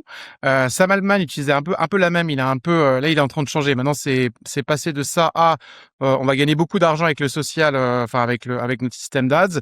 Là, Anthropic est passé de, on détruit des jobs, donc, donnez-nous beaucoup d'argent, à, il y a le G-Space, donc on est à 2 doigts d'inventer la conscience de synthèse, qui est du bullshit absolu aussi. La jeunesse que tu désignes comme pas motivée, elle est quand même extrêmement, enfin, la narrative porte. Moi, je trouve que justement, ce truc de la jeunesse pas motivée et tout, c'est tout le contraire. Il y a tellement d'adaptabilité par rapport à ce qu'il y a là. Le temps imparti qu'il a fallu pour des ingénieurs, pour des développeurs, mais même pour des artistes, pour des journalistes, pour des machins, de se mettre à se rendre compte de où est-ce que l'outil doit être utile, quand est-ce qu'il faut pas se fier à lui, quand est-ce qu'on le sollicite, quand est-ce qu'on lui délègue du travail, quand est-ce qu'on doit corriger son travail, quand est-ce qu'on gagne du temps et quand est-ce qu'on n'en perd pas en l'utilisant. Les gens s'adaptent très vite, au contraire. Au contraire. Je déteste l'injonction à s'adapter. Bah, l'adaptation, c'est de toute façon un terme capitaliste, de marché, de vas-y, marche ou crève. Je n'aime pas ce terme aussi. Je préfère le terme de transformation. Mais là, on n'est pas dans de l'idéalisme. Pour l'instant, on a les pieds dans le capitalisme. Vous êtes pour la plupart des salariés. Et vous êtes donc dans des logiques d'adaptation par rapport au changement vis-à-vis de vos métiers. Voilà. Donc, on ne peut pas faire sans ce mot et sans cette réalité. Mais évidemment, c'est idéalement non. Idéalement, c'est de la merde. Idéalement, c'est dangereux, quoi. En tout cas, ça fait du mal. Génération à pas apprendre les choses qu'il faut apprendre, parce que je suis d'accord avec toi, l'éducation. Brivel, tu as entièrement raison. Mais tu sais, en psychologie, on apprend de façon pavlovienne après avoir reçu des décharges électriques. En psychologie, on apprend de façon pavlovienne en recevant des chocs électriques. Mais de quoi? L'inverse est vrai. Bah oui, mais surtout, ce qui est cocasse, c'est que À la base, l'exemple de Pavlov, c'est sur un chien. Je pense que si tu mets des chocs électriques à un chien, il va pas, il va pas apprendre. Voilà. Il y avait des patrons 6 mois avant l'arrivée d'Hollande au pouvoir qui avaient fait un papier dans Le Monde en disant je veux payer plus d'impôts. Ah ben ils n'ont pas été déçus et ça a donné le mouvement des pigeons. Donc Quoi? les gens vont apprendre que Mouvement des pigeons? il faut pas énerver les foules avec des prédictions apocalyptiques. Il faut pas titiller le Et attends, mais là, il parle pour lui-même, là, mais c'est grave. Faut pas exciter les foules avec des trucs apocalyptiques. Mais tu fais quoi alors? Moi, je ne suis pas inquiet pour la sphère tech. En revanche, je suis plus inquiet sur l'adaptation des classes moyennes et populaires et sur les conseils qu'on doit qu'on doit leur donner. Mais c'est grave en fait, parce que ce mec-là, il est inquiet de l'adaptation de ces gens-là, mais globalement, sa recommandation, c'est de leur dire ne faites pas d'études, laissez nos élites aller dans les meilleures écoles, démerdez-vous, je sais pas. Je me souviens d'un déjeuner avec Alain Juppé, qui est un type très malin, Très malin. très rapide. Très rapide. Et Très rapide.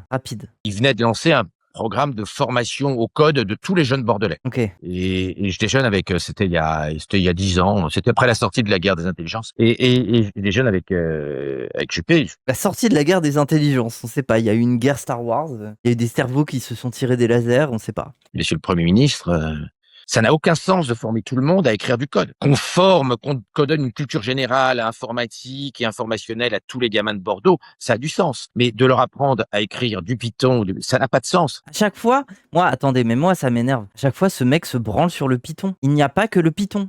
C'est en termes de, j'ai l'impression pour les développeurs, quand les gens se branlent sur du Python, bon déjà ils n'y connaissent rien. Il y a tellement d'autres codes et d'autres applications. Le Python, tu t'en sers pas pour tout. Mais surtout, c'est toujours le code que t'invoques en mode ah le Python c'est le truc compliqué des élites. Va te faire enculer en fait. Genre il y a plein de gens qui n'ont pas besoin de bosser sur du Python pour être développeurs. Genre. Et je me souviens que Juppé avait percuté immédiatement, avait vu le piège dans lequel on l'avait mis en toute bonne foi, avec des poncifs bienveillants sur le fait que tout le monde devait apprendre le C++, ce qui est complètement débile, et il a changé le programme de formation qui était totalement adapté à la réalité cognitive des jeunes bordelais, comme des jeunes gamins des autres villes françaises. Et donc, il faut faire attention, il faut pas être sadique. Il faut que l'élite Pourquoi le commentaire Oussama lit un webtoon me fume? J'ai envie d'y croire. Il est sur son webtoon. Il est en train de scroller Tower of God là. Sinon, on devient en tant que technologue des pervers narcissiques. Attention. Voilà, c'est parti pour le clash. C'est parti, c'est maintenant. Tu parles souvent justement de la culture générale. Je vais te citer une phrase de Steve Jobs qui dit « Tout le monde devrait apprendre à coder parce que ça apprend à penser ». Je pense que tu fais une erreur de croire mais que non, tout le monde va pas apprendre à coder. Laisse-moi finir. Il faut arrêter quand tu as 95 de QI, tu ne sauras jamais coder. Son argument de quand il s'énerve, c'est quand tu as 95 du QI, tu ne sauras pas coder. Je sais pas en fait. Regardez-le, il avec son air satisfait, il se met au fond de sa chaise là. C'est grave quoi. On rappelle le QI. Enfin, je veux dire, ce mec-là est en mode j'adore la tech, nanana, les modèles de la tech et tout. Il campe sur un système de quotient intellectuel qui a un siècle. Genre, il reste coincé dans son truc de merde quoi. Le code, c'est pas les computer science, c'est algorithme et data structure. Tu peux limite apprendre. En fait, c'est les concepts qu'il y a derrière ça qui te permettent de mieux penser. T'as pas répondu aux 95 de QI. Mais tu veux répondre quoi? Dans ces cas-là, qu'est-ce qu'on leur apprend? Je pense que entre apprendre la vie de Jules César et apprendre les data structures, je pense que c'est important aussi de pouvoir les deux. Juste penser en système. Et la pensée en système, évidemment, tu vas pas faire de tout le monde un ingénieur. Je suis pas en train de dire ça. Et je dis juste que, en fait, il y a une espèce d'amalgame. Tu sais que, par exemple, dans les big tech et dans les startups, les interviews sont jamais sur le code ou les technologies. Tout le monde a arrêté de faire ça depuis longtemps. Ce que tu fais quand tu fais une interview, c'est du problem solving. Et le problem solving, il est complètement agnostique à la technologie, au langage. Ça, c'est pas un sujet. Le langage, c'est de la commodité. Ce qui est important, c'est comment la personne raisonne. Les brain teasers chez Google, c'est, je te donne un problème. Est-ce que tu es capable de le découper? Est-ce que tu es capable de le comprendre? C'est-à-dire quoi? C'est-à-dire que, je sais pas moi, un corbeau est un très bon problem solver. On a déjà remarqué que les corbeaux, par exemple, peuvent très bien être des excellents problem solvers. C'est-à-dire quoi? C'est-à-dire mon corbeau va être un pro de la tech Brival, il faut faire attention. Le problem solving dans les boîtes de la tech, c'est vachement simple. Tu ne reçois que des gamins qui sont passés par le MIT, Berkeley et qui ont 140 de QI et que tu vas payer 200 000 ou 500 000 $ par an. Et évidemment, ils sont problem solvers. Mais pourquoi ils passent par des études supérieures si de base ils ont un super QI? Y a pas besoin de farmer autant. Ça n'a aucun sens. Si c'est le QI qui détermine tout, pourquoi devoir passer par des études de fou? Là, tu ne réponds pas à la problématique des classes moyennes et populaires. Donc là, il a dit que le problème des classes moyennes et populaires, c'est de ne pas avoir 140 de QI. Globalement, c'est sa vision du monde, hein, vraiment. C'est ça, quoi. Il faudrait que tu ailles voir la vraie vie, que tu Un sortes du bac. plombier. Il faudrait que tu ailles voir la vie. La vraie vie, je la connais. Mon frère est plombier. Non, mais Je viens de ce monde-là, Laurent. Arrête. Il faut que tu sortes de ton bac à sable. Mais waouh. Mais mon bac à sable, je pense que j'ai beaucoup plus d'arrones que toi. Je viens de ces couches-là. Il faut qu'une fois par an, tu ailles voir des gens qui ont moins de 145 de quotient Mais intellectuel. c'est un mépris de classe absolument catastrophique, Laurent. Écoute-moi, Le mot mépris de classe a été évoqué dans une discussion de boursicouteurs d'Ubaïot. C'est fou, hein. Sûr. Quand je suis rentré, J'ai des amis carleurs, ils ont plus de bon sens que le mec, que l'énarque que je croise dans les soirées parisiennes. Le bon sens mais on et la parle pas des capacité. énarques qui n'ont pas, c'est Ok, pas le sujet. mais je dis donc, juste il que faut- dans les couches que tu dis gilets jaunes, il y a beaucoup de gens qui ont du bon sens. Oui, tu vas pas parler d'Aristote avec eux. Par contre, tu les mets sur un chantier et faire juste du problem solving sur un chantier, c'est du problem solving. Et Oui. ces gens-là, Alors, ce n'est c'est pas ça le problem sujet. solving dont tu parlais du problem solving de la tête. Donc, non, mais C'est pareil. on va pas rentrer dans une guerre de religion. Moi, je suis Hein dans la team Oussama là-dessus. Je pense, bien sûr qu'il faut aider tout le monde. Bien sûr qu'il faut pousser tout le monde. Bon, bah alors, des études pour tout le monde. Des études pour tout le monde. L'école modernise sa technologie. Ah, bah voilà. Je peux pas dire ne faites pas d'études, du coup. En revanche, quand la super IA va être là gratuitement, ça va être compliqué pour beaucoup de gens d'être complémentaires de l'IA. Tu sais bien qu'on a deux problèmes sur la complémentarité. Un, l'IA risque de devenir plus intelligente que tout le monde. Deuxièmement, beaucoup de gens sont anti-complémentaires. Mais en fait, je comprends pas ce truc. Ça va être compliqué de rendre les gens complémentaires de l'IA. C'est déjà comme ça que les gens s'adaptent, en fait.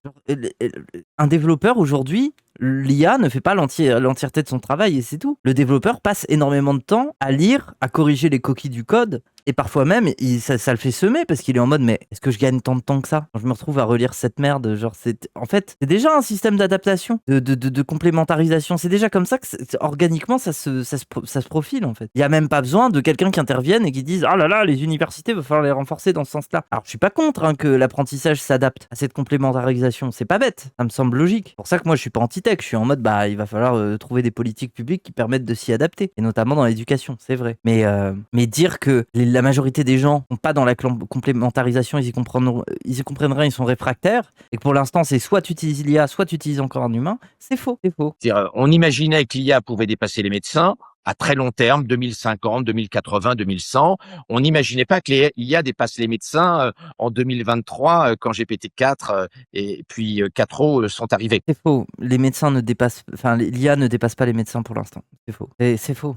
En revanche, ce que personne n'avait vu, c'est l'anti-complémentarité. C'est le fait que médecin plus IA, c'est moins bien que IA sans médecin. C'est faux. En fait, c'est faux. L'IA, elle est tellement capable de dire de la merde et d'halluciner toute seule et tout, et de te rendre des fois des trucs enfin, je veux dire, l'IA peut littéralement t'inventer des sources qui n'existent pas. Si tu n'as pas de relecteur derrière, je veux dire, ce que je dis, c'est pas ne pas faire appel à l'IA. Elle peut te mâcher le travail, notamment un travail de recherche, de diagnostic. Mais si t'es pas là pour vérifier, s'il y a pas des gens sérieux quand même pour faire le tri. Et puis de toute façon, ne soyez pas bêtes, hein. Ce truc de la complémentarité ne fonctionne pas.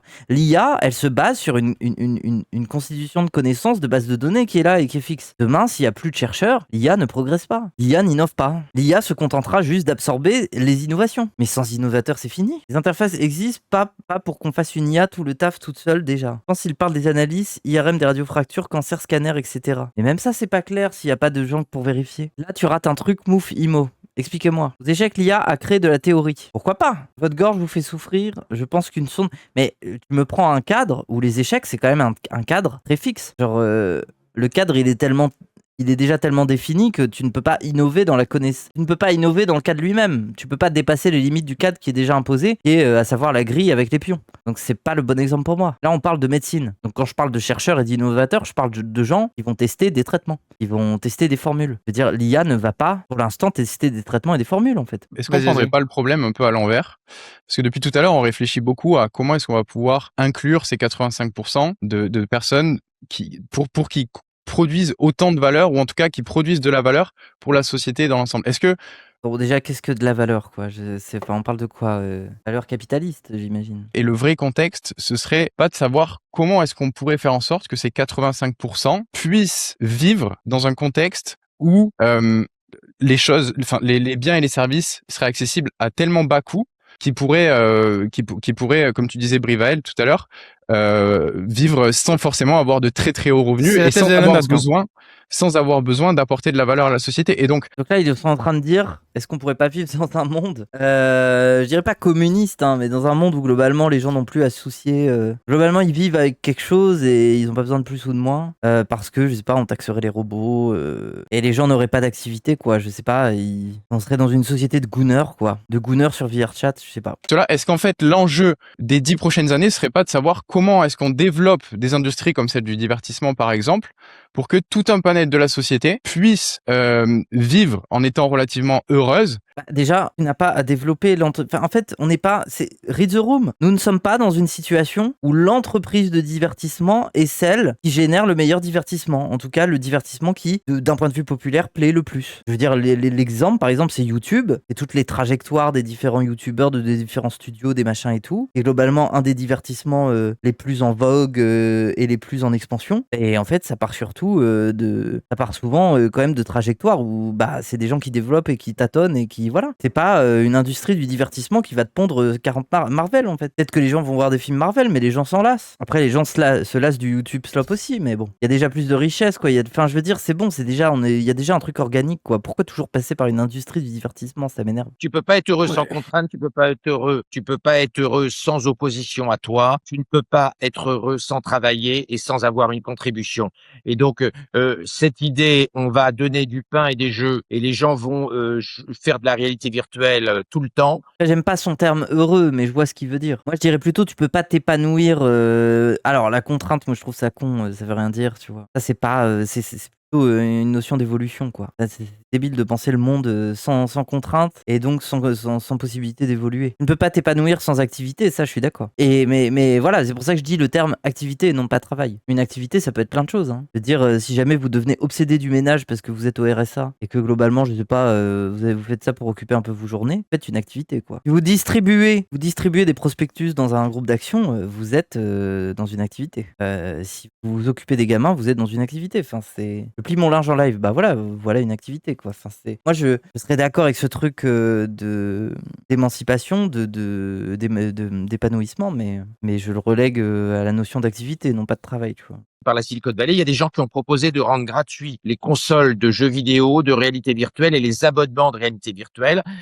Tu te retrouverais dans une situation avec une large partie de la population sous le Prozac au bout de 5 ans, complètement déprimée, complètement abandonnée. Ce serait une horrible dystopie, car quand tu n'as plus de contraintes qui s'opposent à toi, en psychologie humaine, on peut le regretter, mais c'est la réalité, tu t'effondres. Tu t'effondres narcissiquement, tu deviens profondément déprimé. Et en fait, à l'opposé, parce que là, c'est là où je suis pas d'accord, quand tu fais un bullshit job où tu as l'impression de n'avoir prise sur rien, de l'organisation de tu travailles, de la stupidité du rythme auquel tu travailles, et surtout de l'objectif que tu accomplis, tu déprimes aussi. Genre, en fait, peut-être que la question, c'est le sens qu'on met dans tout ça, quoi. C'est pas seulement l'activité en tant que telle. Elle suffit pas. Et c'est là, en fait, que je vais prendre le revers de son truc, quoi. On va pas donner des bullshit jobs à tout le monde pour que les gens s'occupent. C'est pas vrai. Ça ne fonctionnera pas non plus.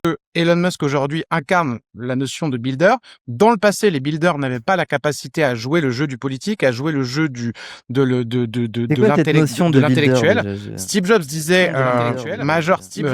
thinkers are the doers are the major thinkers. Et je pense qu'on rentre dans un monde où, pour une fois, dans l'histoire de l'humanité, les builders vont gagner. C'est pour ça, mon optimisme. Mais c'est quoi un builder? Vient de là parce que je pense que si on donne la clé aux builders, le 1%, les Jeff Bezos, les Elon Musk. C'est quoi un builder? Parce que les Travis Kalanick, ceux qui créent de la vraie valeur. C'est un maker. C'est quoi? On va créer un monde meilleur. C'est ça mon optimisme. C'est pas un optimisme naïf de croire. Attends, je vais demander à ChatGPT, parce qu'il doit s'y connaître dans les trucs comme ça, lui. Oui, ChatGPT, là, je regarde un podcast avec Laurent Alexandre et Oussama Hamar, et dedans, ils disent oh là là, le monde appartient aux builders, c'est-à-dire les 1%, des trucs comme ça. C'est quoi un builder? Je comprends rien. C'est un terme, quelqu'un qui crée des produits à partir de zéro. C'est un peu l'image du gars qui code dans son garage, qui construit une innovation technologique. Après, bon, le terme sous-entendu que c'est une personne autonome qui prend des risques et qui crée de la valeur. Mais ça reste un peu un mot à la mode et ça peut cacher des réalités plus complexes. Tu vois de quoi il parle pour le podcast? Oui, merci. Mais par contre, mais pourquoi les IA d'un coup elles sont codées pour s'exprimer comme à l'oral du bac quand t'es stressé? Genre, Ok, d'accord, ils veulent les rendre plus réalistes, mais pourquoi ils sont obligés de les faire bafouilleuses comme ça là? Il a quoi ton chat GPT? Ben je sais pas, j'ai l'impression elle s'adapte à moi, tu penses? Non, mais surtout par texte, ils s'expriment pas comme ça. Par texte, c'est pas vrai, c'est pas comme ça qu'elles s'expriment. Par texte, c'est toujours le truc bien déroulé, bien. Et par oral, et c'est le RP humain, il est bizarre. Hein. On va rebondir sur un autre sujet parce que le temps avance pas mal. Laurent, t'en as parlé brièvement tout à l'heure. T'as écrit un autre livre, Vivre 1000 ans, dans lequel tu parles de Ah, regardez, il s'est levé, Laurent, là. de longévité Il est heureux. et de transhumanisme. Vas-y, montre-le-nous. Regardez, il a montré son bouquin. C'est celui-là. Ouais. Mais je l'ai écrit avec un jeune qui a 40 ans de moins que moi, Alexandre Sikopoulos. Parce qu'en fait, le livre oppose face à la révolution de l'IA et de la longévité, oppose le vieux, moi, avec celui qui entre dans la vie active, qui est Alexandre Sikopoulos. Les maîtres de l'IA promettent une espérance de vie de 160 ans dès 2035. Ok. Et annonce l'obsolescence du travail humain avant 2040. Les maîtres de l'IA, donc déjà on sait pas trop qui c'est quoi. Est-ce que c'est des vendeurs de sardines, c'est des investisseurs, est-ce que c'est... On sait pas. Les maîtres de l'IA quoi, ils sont en haut du temple, ils prêchent. Ce livre est une confrontation entre deux générations que tout sépare. Laurent, 65 ans, chirurgien des pénis et pionnier du numérique, train d'être la dernière génération à mourir. Alexandre, 25 ans, désemparé par cet avenir, hésite à mettre au monde des enfants non augmentés. La phrase de fou.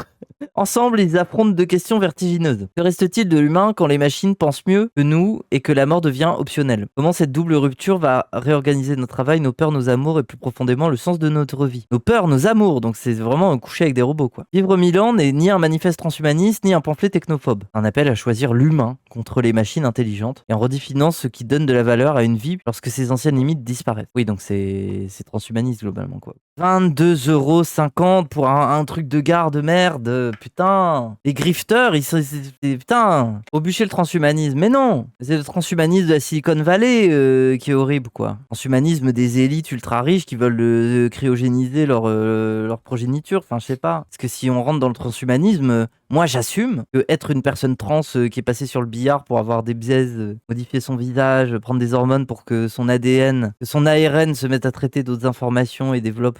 Alors, nous sommes transhumanistes aussi, quoi. Comme le fruit physique d'une technologie médicale, quoi.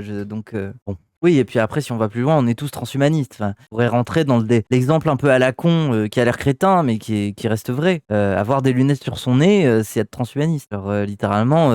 Pour ça même que la notion... En fait, cette différence entre ce qui est transhumaniste et ce qui ne le serait pas est complètement con. Il faudrait parler plutôt indépendamment des techniques que l'on souhaite et que l'on souhaite voir advenir, dont on juge l'utilité et l'indispensabilité. Voilà, des vêtements. Les vêtements est une technologie pour résister soit à la chaleur, soit au froid... les lunettes pour résister à la dégradation de la rétine. Dans ces cas-là, en fait, l'exosomatisation, le fait d'avoir une technologie qui vient pallier à l'absence de capacité, enfin, c'est notre condition humaine, quoi. À partir du moment où l'humain a un silex taillé dans la main et se met à taper sur des trucs et se rend compte que ça coupe mieux, il est déjà transhumaniste. Enfin, en fait, si on va au fond du débat, ça ne veut rien dire. Ça ne veut rien dire et ça permet de mettre un mot valise qui cache l'intérêt et le débat éthique sur chaque technologie prise indépendamment. C'est pour ça que c'est un peu un faux débat. Vraiment. C'est un terme vendeur, c'est un terme de vendeur de sardines. Le transhumanisme, c'est un terme pour vous faire rêver ou pour vous faire peur, voilà. Le transhumanisme, ça implique de modifier le corps. Non, le transhumanisme, ça implique d'avoir des exosomatisations qui te permettent de débloquer des capacités que ton corps ne permet pas d'avoir à la base. C'est tout. Regarder dans la lunette d'un télescope, c'est voir 50 fois plus loin et 50 fois plus précisément que tu ne le pourrais normalement. C'est une exosomatisation. Enfin, je veux dire, si demain tes yeux ont une capacité télescopique, c'est pareil que de regarder dans un télescope. C'est juste que la différence, c'est que maintenant, c'est tes yeux. En fait, ça reste pareil. C'est juste qu'au bout d'un moment, le débat, il commence à rentrer sur est-ce que on sacrifie des éléments de notre corps pour mettre des organes d'exosomatisation plus performants que ce qu'on a à la base. Là, je pense que voilà, là, on rentre dans un débat qu'on appellerait le débat transhumaniste. Mais la vérité, c'est que c'est pas un débat transhumaniste. Technologiquement, les technologies prises une par une indépendamment relèvent un débat. C'est-à-dire que le débat n'est pas le même pour savoir si on donne des exosquelettes à des ouvriers, si on remplace les yeux des gens par des yeux qui peuvent zoomer à 30 fois leur capacité, ou si, je sais pas moi, on file un intestin auto-nettoyant pour ceux qui ont la maladie de Crohn. Tu vois, enfin, c'est des trucs comme ça, quoi. Genre, il faut prendre des trucs au cas par cas. Prendre un Doliprane, c'est pas naturel déjà de base. Mais oui, mais en plus, ce qui m'énerve, c'est qu'il n'y a pas cette différence entre la nature et la technologie. Nous sommes déjà des êtres vivants affectés par notre dépendance à l'exosomatisation. Nous sommes une des espèces avec l'un des temps de gestation et l'une des mises au monde de bébés les plus douloureuses, les plus dangereuses du règne animal. Si nous n'avions pas toutes ces technologies pour réduire la mortalité infantile, on serait en tant qu'espèce, on douillerait de fou en fait, on galérerait. C'est les baleines, oui, bah, voilà, c'est les baleines si tu veux, mais en tout cas on fait partie des espèces avec quand même des sacrés malus s'il s'agit de considérer notre corps. Mais ces malus existent précisément parce qu'on n'y a pas lié en fait. On n'y a pas lié par exosomatisation. Donc c'est vraiment, même dans la condition d'espèce, faut arrêter de fantasmer ce truc de il y a la nature et le reste. C'est pas vrai. Nous sommes déjà, par nature, les fruits d'une exosomatisation. Notre espèce s'est déjà transformée parce qu'il y a eu des outils physiquement. Au niveau de notre alimentation, nous n'avons pas la même flore digestive parce que nous cuisons les aliments. Vous avez bien conscience de ça quand même. Nos dents de sagesse ne servent à rien parce qu'on cuit les aliments, parce qu'on a moins de bactéries, parce que on perd moins facilement nos dents, parce qu'on se les lave, on se les brosse et tout. Enfin, on est déjà le fruit de ça. Il y a même pas de débat, tu vois. La Silicon Valley pense que la super intelligence artificielle va casser le code du vieillissement et va faire reculer significativement la mort dès la prochaine décennie, ce qui aurait des conséquences assez bouleversantes si la Silicon Valley a raison dans son analyse. Mais notre bouquin avec Alexandre Tsiopoulos ne se limite pas à la question du vivre 1000 ans, c'est-à-dire de l'augmentation de l'espérance de vie. Elle est aussi sur l'adaptation, c'est un des sujets dont on a parlé pendant 1h30, à l'adaptation des différentes générations face au choc de l'IA. Et dans le bouquin, Tsiopoulos se plaint beaucoup du fait que ma génération n'a pas préparé la société, n'a pas réfléchi au modèle éducatif et que la jeune génération se retrouve très intimidée face à la technologie, sans réponse simple, avec un ascenseur social qui est perturbé et avec de fausses promesses. Moi, ça m'énerve déjà la jeune génération. C'est qui la jeune génération? C'est pas tous les mêmes. Il y a des fils d'énarques et il y a des fils de pute. Enfin, je veux dire, on peut pas tout mélanger. Qui est placé dans un stress face à l'arrivée de tout ça? Bah, surtout les gens qui se rendent bien compte que ça va être compliqué sur le marché du travail. Et pas justement les fils d'énarques qui vont à beau soleil à 150K l'année. Ah oui, par contre, ne leur parlez pas de dérèglement climatique. Hein, je sais pas. Hein, Ces gens-là se baiseront des robots dans une villa surclimatisée sur une île avec des drones pour les protéger. Enfin, c'est leur rêve aussi, quoi. J'ai vu que tu avais dit quelque part que tu avais confiance dans les transhumanistes et la Silicon Valley pour démocratiser Ah tiens, Jean-Michel Lunette, on n'avait pas entendu, lui. les technologies, donc de la sélection embryonnaire et des puces intégrées dans le cerveau.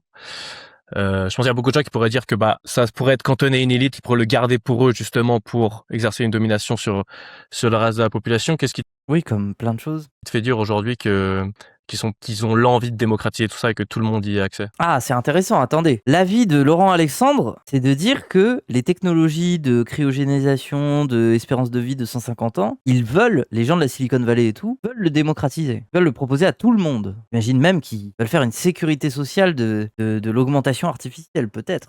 Hein. Alors, s'il défend ce truc-là, comment il explique? Avec tout son logiciel de fils de pute capitaliste, comment il explique? Parce que la Silicon Valley n'a pas une vision aristocratique, elle est transhumaniste. Oui, bien sûr. Et non pas élitiste strictement, elle veut partager le progrès technologique, même si elle pense qu'elle est au-dessus des masses. Oui. Oui, donc globalement, quand ils s'en battent les couilles de ce qui se passe au Congo pour le coltan ou des trucs comme ça, ils s'en battent les couilles, quoi. Enfin, vraiment, ils veulent que tous les Congolais aillent bien, il y a des écoles qui vivent 150 ans. J'ai la conviction que les technologies de sélection embryonnaire seront demain remboursées par la sécurité sociale.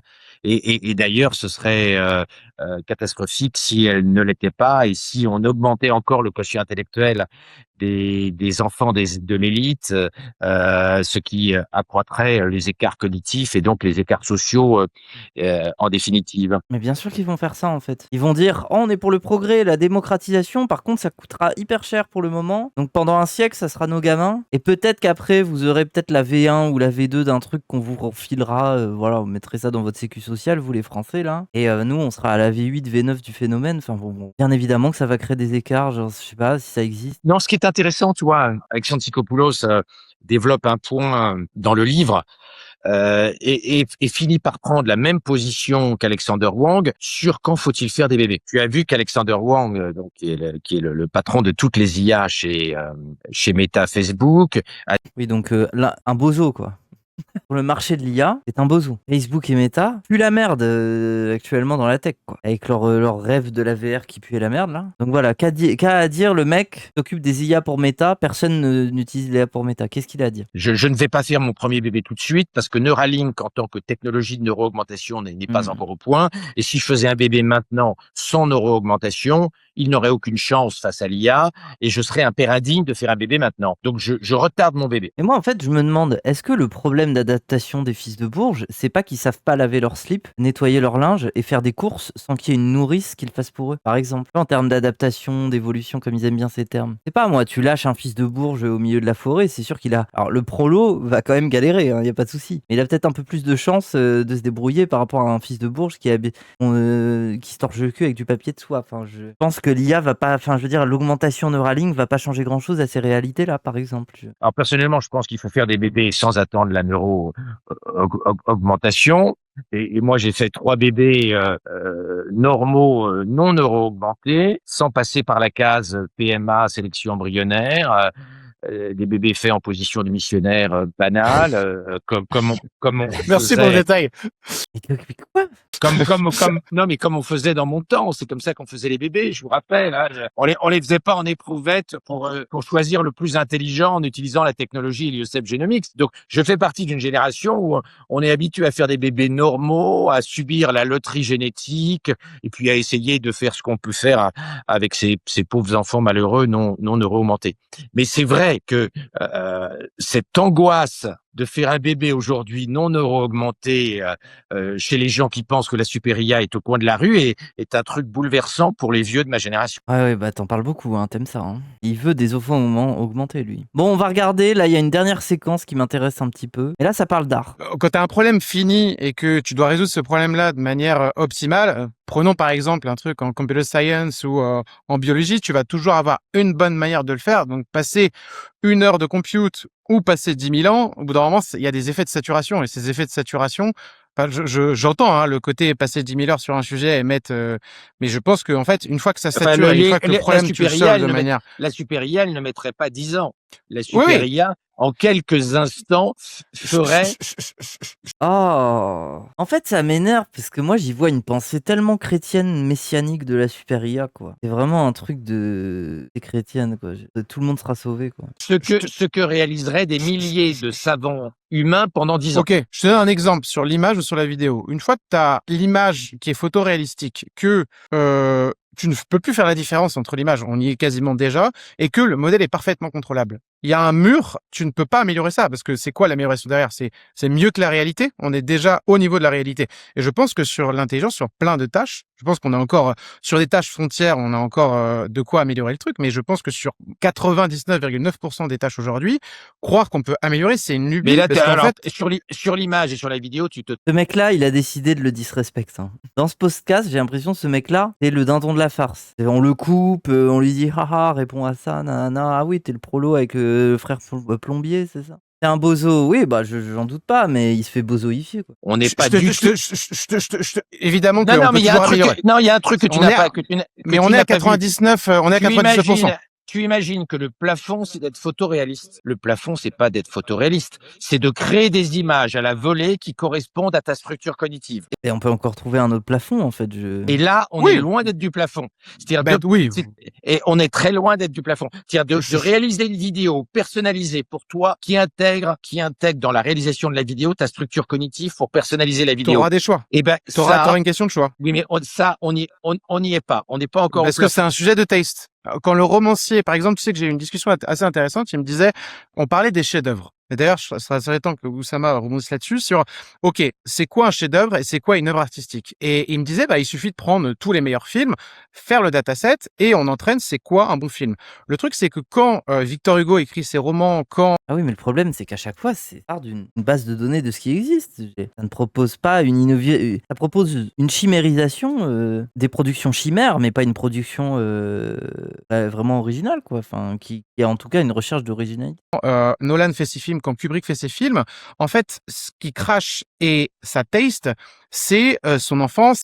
Il n'y a pas d'invention. Ouais, mais de toute façon, moi, je pars déjà du principe que l'esprit humain ne propose pas, de fait, des éléments nouveaux comme ça. C'est pas comme ça que ça fonctionne. On produit toujours par chimérisation, par croisement, par fusion. Et en fait, par succession de fusions, on arrive à des éléments d'innovation, d'originalité, de nouveauté. Mais l'esprit humain, il n'invente pas des images de nulle part. Il croise, en fait. Il croise, et donc, en fait, dans le processus de création artistique, notamment, c'est pour ça qu'il faut une recherche, tu vois. C'est pas en mode, je vais peindre un premier tableau, et il sera d'un coup nouveau, original et tout ça. Non, c'est parce que je vais en peindre une série de 15 où j'essaye de tryhard une caractéristique qui me paraît innovante, originale ou nouvelle ou à explorer dans ce que je fais, que je vais peut-être arriver au bout de la 16e à obtenir enfin quelque chose où je me dis ça, on n'a pas encore vu ça, tu vois. Ça, c'est nouveau. Mais c'est par processus d'hybridation et de recherche successive. C'est un cheminement, ouais. Pareil pour un scénario. Le scénario sera forcément un croisement au début. Les premières idées, la première structure émergera comme des éléments de croisement. Mais l'aboutissement, je sais pas moi, à des personnages qu'on n'a jamais vus, à des décors qu'on n'a jamais vus, à des structures qu'on n'a jamais vues, viendra par succession de fusion, de recherche et de, tu vois. C'est pour ça que c'est du travail aussi, quoi. C'est de la recherche. L'IA peut pas faire ça. L'IA fait ça. L'IA ne peut, enfin, comment dire. L'IA te propose des chimères, des croisements, des fusions. C'est-à-dire quand tu lui demandes, je sais pas moi, de générer une image, elle te fusionne des influences de sources par rapport à la donnée que tu lui suggères. Ou alors tu l'orientes dans ton prompt vers certains styles, machin. Mais dans ces cas, elle fusionne, mais dans un catalogue restreint que tu lui imposes. Par exemple, en lui demandant de s'adapter au style d'un studio ou d'un artiste ou des trucs comme ça. Oui, ou alors elle te génère les trucs les plus communs, les plus populaires pour que tu sois content, quoi. Il y a une marge statistique de les gens sont contents quand on leur fait du Ghibli. Voilà. Mais l'IA n'est pas dans ce processus de recherche de chimères successives jusqu'à obtenir ce qu'elle estime être une innovation ou quelque chose d'original. Elle ne fait pas ça. Elle ne fait que répondre à des requêtes de croisement, de fusion. Mais c'est à l'humain, en tant qu'artiste, d'être dans le processus de recherche et de creuser. Tu vois. Non, mais elle le fera. Elle le fera peut-être. Mais pour l'instant, on en est loin. En fait, on est parti pour très longtemps, pendant lesquels il y aura toujours un humain qui, peu importe ce que génère l'IA, sera derrière pour avoir le processus de recherche intellectuelle, permet de dégager de l'innovation, de l'originalité, du nouveau. C'est le principe du renforcement de learning. Comme ça que les échecs ont évolué avec l'IA. Mais il faut arrêter de me prendre les échecs comme exemple. Là, je suis en train de parler d'art, je suis en train de parler de génération d'images, de plasticité. Les échecs sont l'un des cadres les moins plastiques possibles. C'est un nombre défini de cases avec des pions. C'est la base. Oui, mais je trouve que c'est un mauvais exemple. C'est un espace tellement quadrillé dans son fonctionnement que tu peux très bien développer des milliers de théories sur le fonctionnement interne, mais c'est comme quand tu fais avec League of Legends.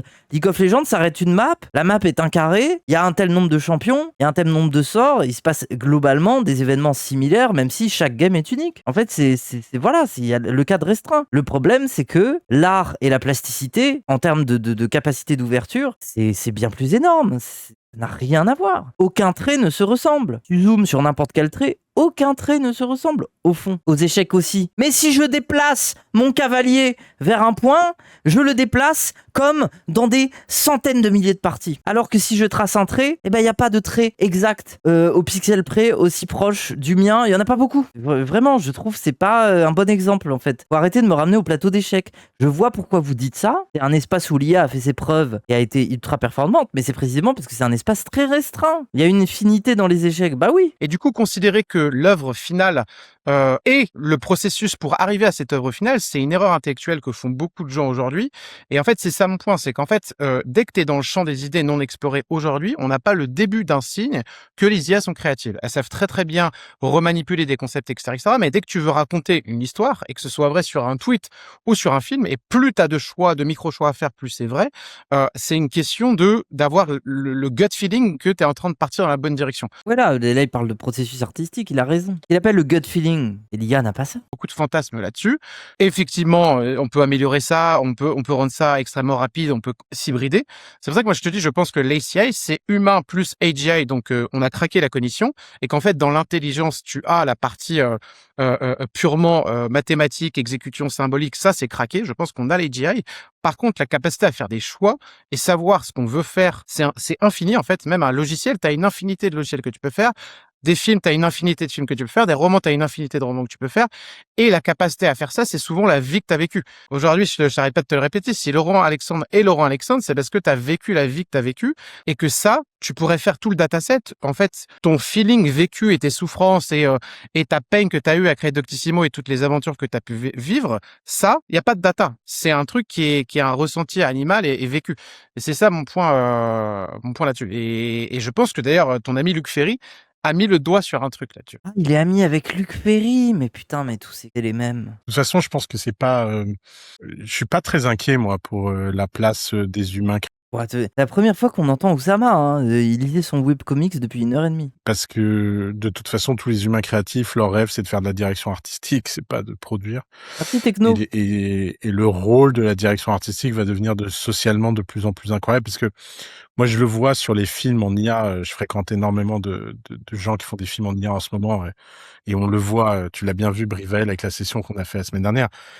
Juste la différence de mettre quelqu'un qui a une culture de l'image et quelqu'un qui a pas de culture d'image. Ah oui, non mais oui, mais oui. En fait, rien que déjà pour prompter, vu que l'IA, elle a besoin de prompter, sinon elle est débile. Et je vous jure, ça fait tellement la différence. Est-ce que c'est pas pareil que d'avoir un mec qui te dit, fais-moi une scène horrifique qui fait peur, la lumière elle est sombre avec un fantôme dans une maison, et quelqu'un qui te dit, ah, fais-moi une scène qui ressemble à peu près à tel moment dans Conjuration. Tiens, je te mets une capture d'écran avec le principe de poser cette caméra à tel endroit comme tel cinéaste.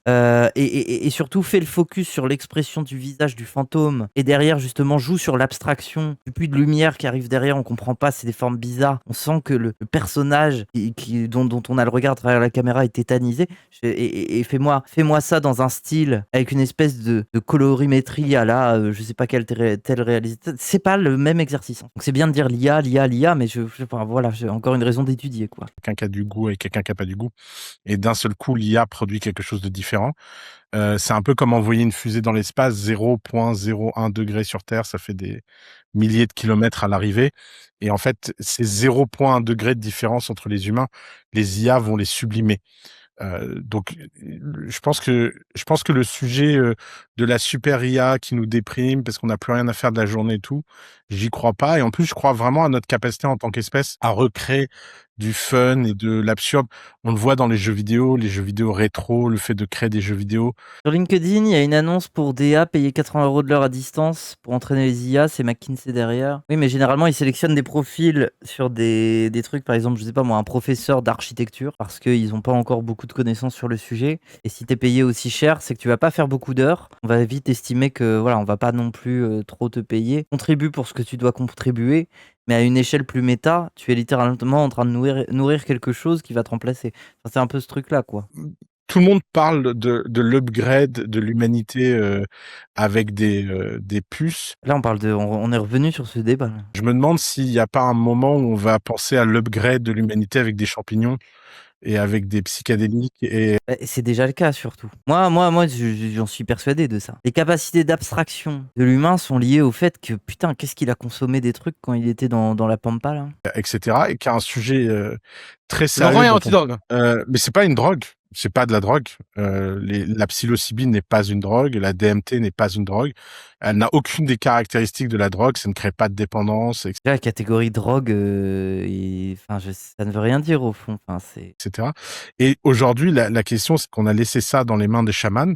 Les scientifiques s'intéressent enfin au sujet. Ils racontent nimp, oui, mais dans le fait que c'est pas dans ces catégories. Mais moi, je suis pour faire voler un peu la catégorie en éclats, au fond. Le micro-dosing de psilocybine peut complètement changer ta créativité, ton level cognitif. Non mais ça c'est parce que ça les fait bander. Écoutez, c'est simple. Ils ont vu des brochures comment dire, de cabinets d'expérimentation pour bourgeois où globalement tu viens. Alors c'est très bien, hein, ça doit être très sympa, hein, mais il y a beaucoup d'endroits où c'est privé et où ça coûte cher. On t'installe dans un fauteuil, on te fait prendre des champis, on te met un peu de musique, tu planes et en mode waouh putain je reconnecte neuralement mes trucs. Et après demain je vais raconter ça sur ma réunion Zoom et je vais expliquer à mon patron à quel point je me sens, je think out the box parce que j'ai pris des champis quoi. Vraiment c'est sûr une microdose chez eux. Ah mais moi je suis pas anti ça hein.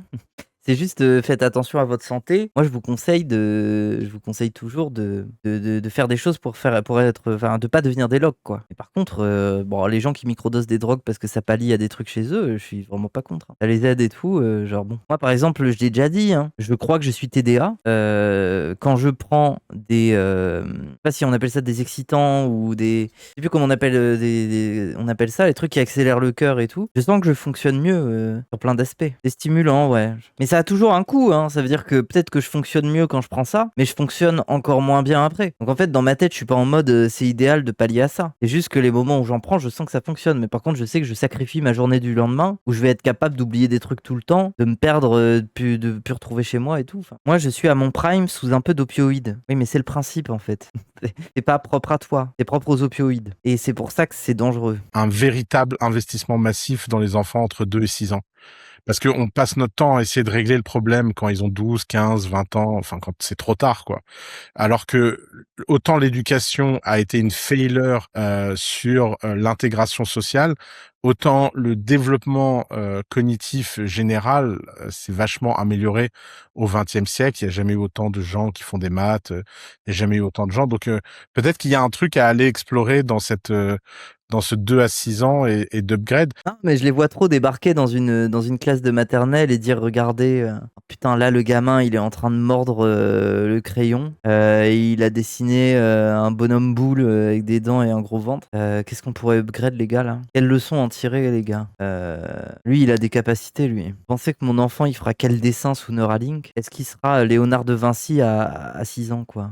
J'ai vu que sur Twitter que tu avais fait une proposition politique en grande partie liée aussi à ce qui s'est passé avec la sortie du vote récemment de la Commission européenne sur Interdiction des mineurs de moins de 15 ans. le chat control. Comment tu positionnes l'Europe entre les restrictions qu'elle met en place sur la vie privée et le fait qu'elle se fasse autant devancer sur des questions d'intelligence artificielle? Comment est-ce que tu positionnes l'Europe dans ce contexte? Oui, ça a été annulé aujourd'hui. Pour la petite anecdote, la première interaction que j'ai eue avec Laurent Alexandre, c'était en 2016 ou en 2017 où il m'avait envoyé, j'avais réagi à un de ses posts, il m'avait dit à chaque fois que je secoue l'Europe, on me traite que je dis qu'on est des crapauds numériques, je me fais réprimander et je pense que la situation a pas beaucoup changé.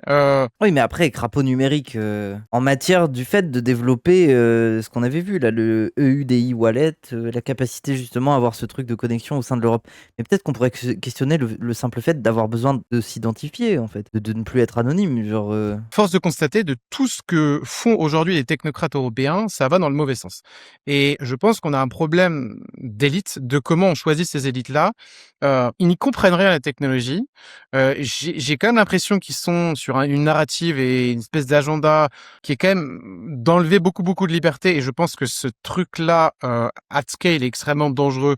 Et ce qui m'inquiète, c'est même pas spécialement eux, c'est tout cet arsenal-là qui, si demain un fou prend le pouvoir, on aura créé notre propre cage. C'est ça qui m'inquiète. oui. Là, il a raison. Mais c'est ce que j'ai répété dans le truc avec Greg Tabibian. C'est que les gens, ils ont beau dire ah non, mais il y aura zéro knowledge proof, pas de souci. On va mettre en place des algorithmes. Regardez, qui demandent une requête à une IA, mais qui ne leur transmet pas vos informations privées. Donc en fait, ils auront juste une autorisation de requête et personne ne s'emparera de vos données. Mais c'est tellement simple à changer dans l'algorithme qu'une fois que tu as installé la cage, effectivement, il suffit de fermer le verrou, quoi. Donc en fait, je pense que fondamentalement en Europe, avant de parler de Frexit, etc., on pourrait peut-être juste se poser la question de pourquoi ces élites qui sont complètement incompétentes, qui n'ont produit que de la norme du bureaucratique depuis 20 ans, pourquoi on continue à les écouter, pourquoi on continue à les laisser faire, Parce que littéralement, aujourd'hui, les responsables de la situation européenne, c'est eux. Voilà, moi, le gros problème que j'ai avec ce truc, c'est que je ne suis pas contre le fait de dire qu'on est des escargots du numérique et que globalement, on n'a eu aucune réflexion politique, si ce n'est de saisir, enfin, je veux dire, être colonisé par les infrastructures des GAFAM et en dépendre entièrement et se retrouver dans des bras de fer quand ils installent leur siège en Irlande et qu'ils payent pas d'impôts, mais globalement, on est leur pute, quoi. Point de vue numérique. C'est pour ça qu'on peut pas faire, on est un peu pieds et moins liés, parce que s'ils se retirent, on perd toute l'infrastructure sur laquelle une partie de l'économie est supportée. Ça, je suis d'accord. Mais par contre, ce mec-là, il va te dire que c'est la lenteur bureaucratique et en fait, bah finalement, le caractère même d'une administration qui rend l'administration bête, tandis que moi, c'est le capitalisme qui me dérange dans tout ça, tu vois. Jamais ce mec-là va te dire ça, mais c'est la logique de rentabilité, quoi. C'est le fait qu'on met pas de thunes dans la recherche et l'investissement parce que il n'y a pas de garantie de rentabilité et qu'il n'y a personne pour raconter un beau narratif. Hein, il y a un vendeur de sardines qui va t'expliquer que ça va être magique, quoi. Comment orienter sa vie dans un monde où l'intelligence devient abondante, le travail est bouleversé, la mort pourrait reculer? Qu'est-ce que tu lui réponds? Boss, boss, boss. Oh. Il y a aucune place pour les grandes feignasses, pour les grosses feignasses à l'air. Vraiment. En fait, il fait trop le daron de la tech, nanana, alors qu'il se comporte vraiment comme une vieille élite bourgeoise. Lis beaucoup, cultive-toi. Ne va pas forcément à l'université, surtout si c'est pour aller dans une fac poubelle. Si tu en as la capacité intellectuelle et la motivation, deviens entrepreneur. Mais c'est faux en plus. Builders qui partent de rien dans leur garage avec un PC de merde. Mais faut arrêter. Faut arrêter. Il y en a, il y en a tellement, des centaines qui ont essayé de faire ça. Et puis dès qu'ils sont au premier accro, ou je sais pas moi, ils ont besoin de payer un abonnement à un service pour faire tourner leur machin, ils sont obligés de dépendre de ça. Ils vont aller gratter dans un truc d'investisseur, ou alors à la mairie, ou alors à la région, des financements. Et que globalement, on leur explique que personne vous connaît, personne vous aime, donc vous n'avez pas de relation. Donc globalement, on s'en bat les couilles, on va mettre votre dossier en dessous de la pile, on vous contacte dans 6 ans. Et c'est ridicule, vraiment. C'est vraiment des conteurs, quoi. C'est des gens qui te racontent des histoires. Ce serait un message positif, mais un message un petit peu à front renversé avec une génération qui parfois a l'intention de se servir de l'IA pour glander et non pas pour travailler encore plus. Ces gens-là glandent. En fait, bon bref, ces gens-là glandent. Mais... Et on se retrouve la semaine prochaine pour un nouvel épisode. Abonnez-vous. Salut tout le monde. Voilà. Bon, bah c'était bien. Vous avez compris pourquoi c'est une fraude? Génération jungle sur LoL. Ah ouais, là, après le stream, je vais filer en jungle. Les gars qui n'ont jamais fait de science de leur vie, c'est affarant. Non mais attends, il est chirurgien, il répare des pénis, il a fait des sciences quand même. Mais c'est une fraude sur la tech. C'est un Stéphane Bourgoin de la tech, quoi, mais comme beaucoup en ce moment. En fait, on est tellement dans une situation où les gens savent pas trop quel crédit donner ou pas à des discours, à part quand t'es hyper spécialisé dans un domaine. Et que, c'est l'ère des charlatans de l'IA, là. On est vraiment sans une forme d'éducation populaire sur ces technologies, les enjeux derrière, comment elles fonctionnent, qu'est-ce qu'elles sont vraiment. Pas rien qu'expliquer aux gens ce qu'est un LLM et les sortir de la croyance en l'intelligence artificielle, tu vois, et leur dire non, on n'est plus sur des LLM pour l'instant, des moteurs de recherche, rien que ces choses-là, tant que dans la population ça se diffuse pas, on sera. Les charlatans ont des beaux jours devant eux, je pense. Pendant des années, là, ils vont s'en mettre plein les poches, quoi. Et voilà, c'est pour ça que je voulais parler de lui, quoi. C'est que ça sera pas le premier, ça sera pas le dernier. On aura beaucoup des gens comme ça qui vont essayer les vendeurs de sardines, les grifters, ils vont vouloir se faire de la thune en te vendant surtout des histoires. Et mais surtout, sachez que c'est pas seulement les prolos qui douillent, hein, et les investisseurs aussi. C'est qu'en fait, c'est pareil. Un investisseur, des fois, il sait pas dans quoi investir. Tu vas lui mettre une première page de recherche Google où Laurent Alexandre, dans des citations rocambolesques, t'explique à quel point ton bébé aura besoin de Neuralink, que tu dois investir dans une société pharmaceutique qui va te permettre d'avoir Neuralink pour ton futur bébé. Et ça y est, quoi. Ce mec, enfin, c'est ça, quoi. Ces types sont dangereux en vrai. Oui, mais après, à chaque évolution technologique, il y a toujours eu des. Vous voyez, c'est un petit peu comme quand on a découvert l'électricité et qu'on avait des traitements par électrostatique pouvaient soigner des maladies de fou, enfin, comme ça, quoi. On va mettre des électrodes sur votre femme enceinte parce que comme ça le bébé, tu vois, ça a toujours existé. C'est juste que c'est ceux de notre époque, quoi. Travailler dans un domaine qui utilise la science n'est pas égal à faire de la science. Oui. Appliquer la méthode scientifique. Oui. C'est pour ça, les gens, n'oubliez pas que la méthode scientifique, elle est à votre portée. Vous pouvez apprendre dans vos domaines ou dans ce qui vous intéresse à l'appliquer, à être de bons sceptiques, puisque finalement, c'était un peu l'objectif, quoi. Voilà, quoi. C'est pas un don du ciel qui tombe entre les mains des élites et pas vous, quoi. Moi, j'avais envie de faire ça. Ça me faisait plaisir. Je sais pas, le sujet m'intéresse, mais il faudrait que je le creuse beaucoup plus, hein. J'aimerais bien aller beaucoup plus en précision, mais un peu comme je l'ai fait par exemple avec les ZKP et le EU Wallet et tout. Il faudrait que je creuse beaucoup plus parce que je sens en fait que, bon, j'ai pas des mauvais instincts, mais dans le chat, il y a plein de gens qui vont me dire oui, bon, Moufette, tu peux pas être experte en tout, tu vois, mais ça m'intéresse beaucoup, quoi. J'ai l'impression de me poser des questions importantes pour notre époque. C'est important, enfin, ça me semble intéressant de fou. Surtout un sujet ouvert. Ouais.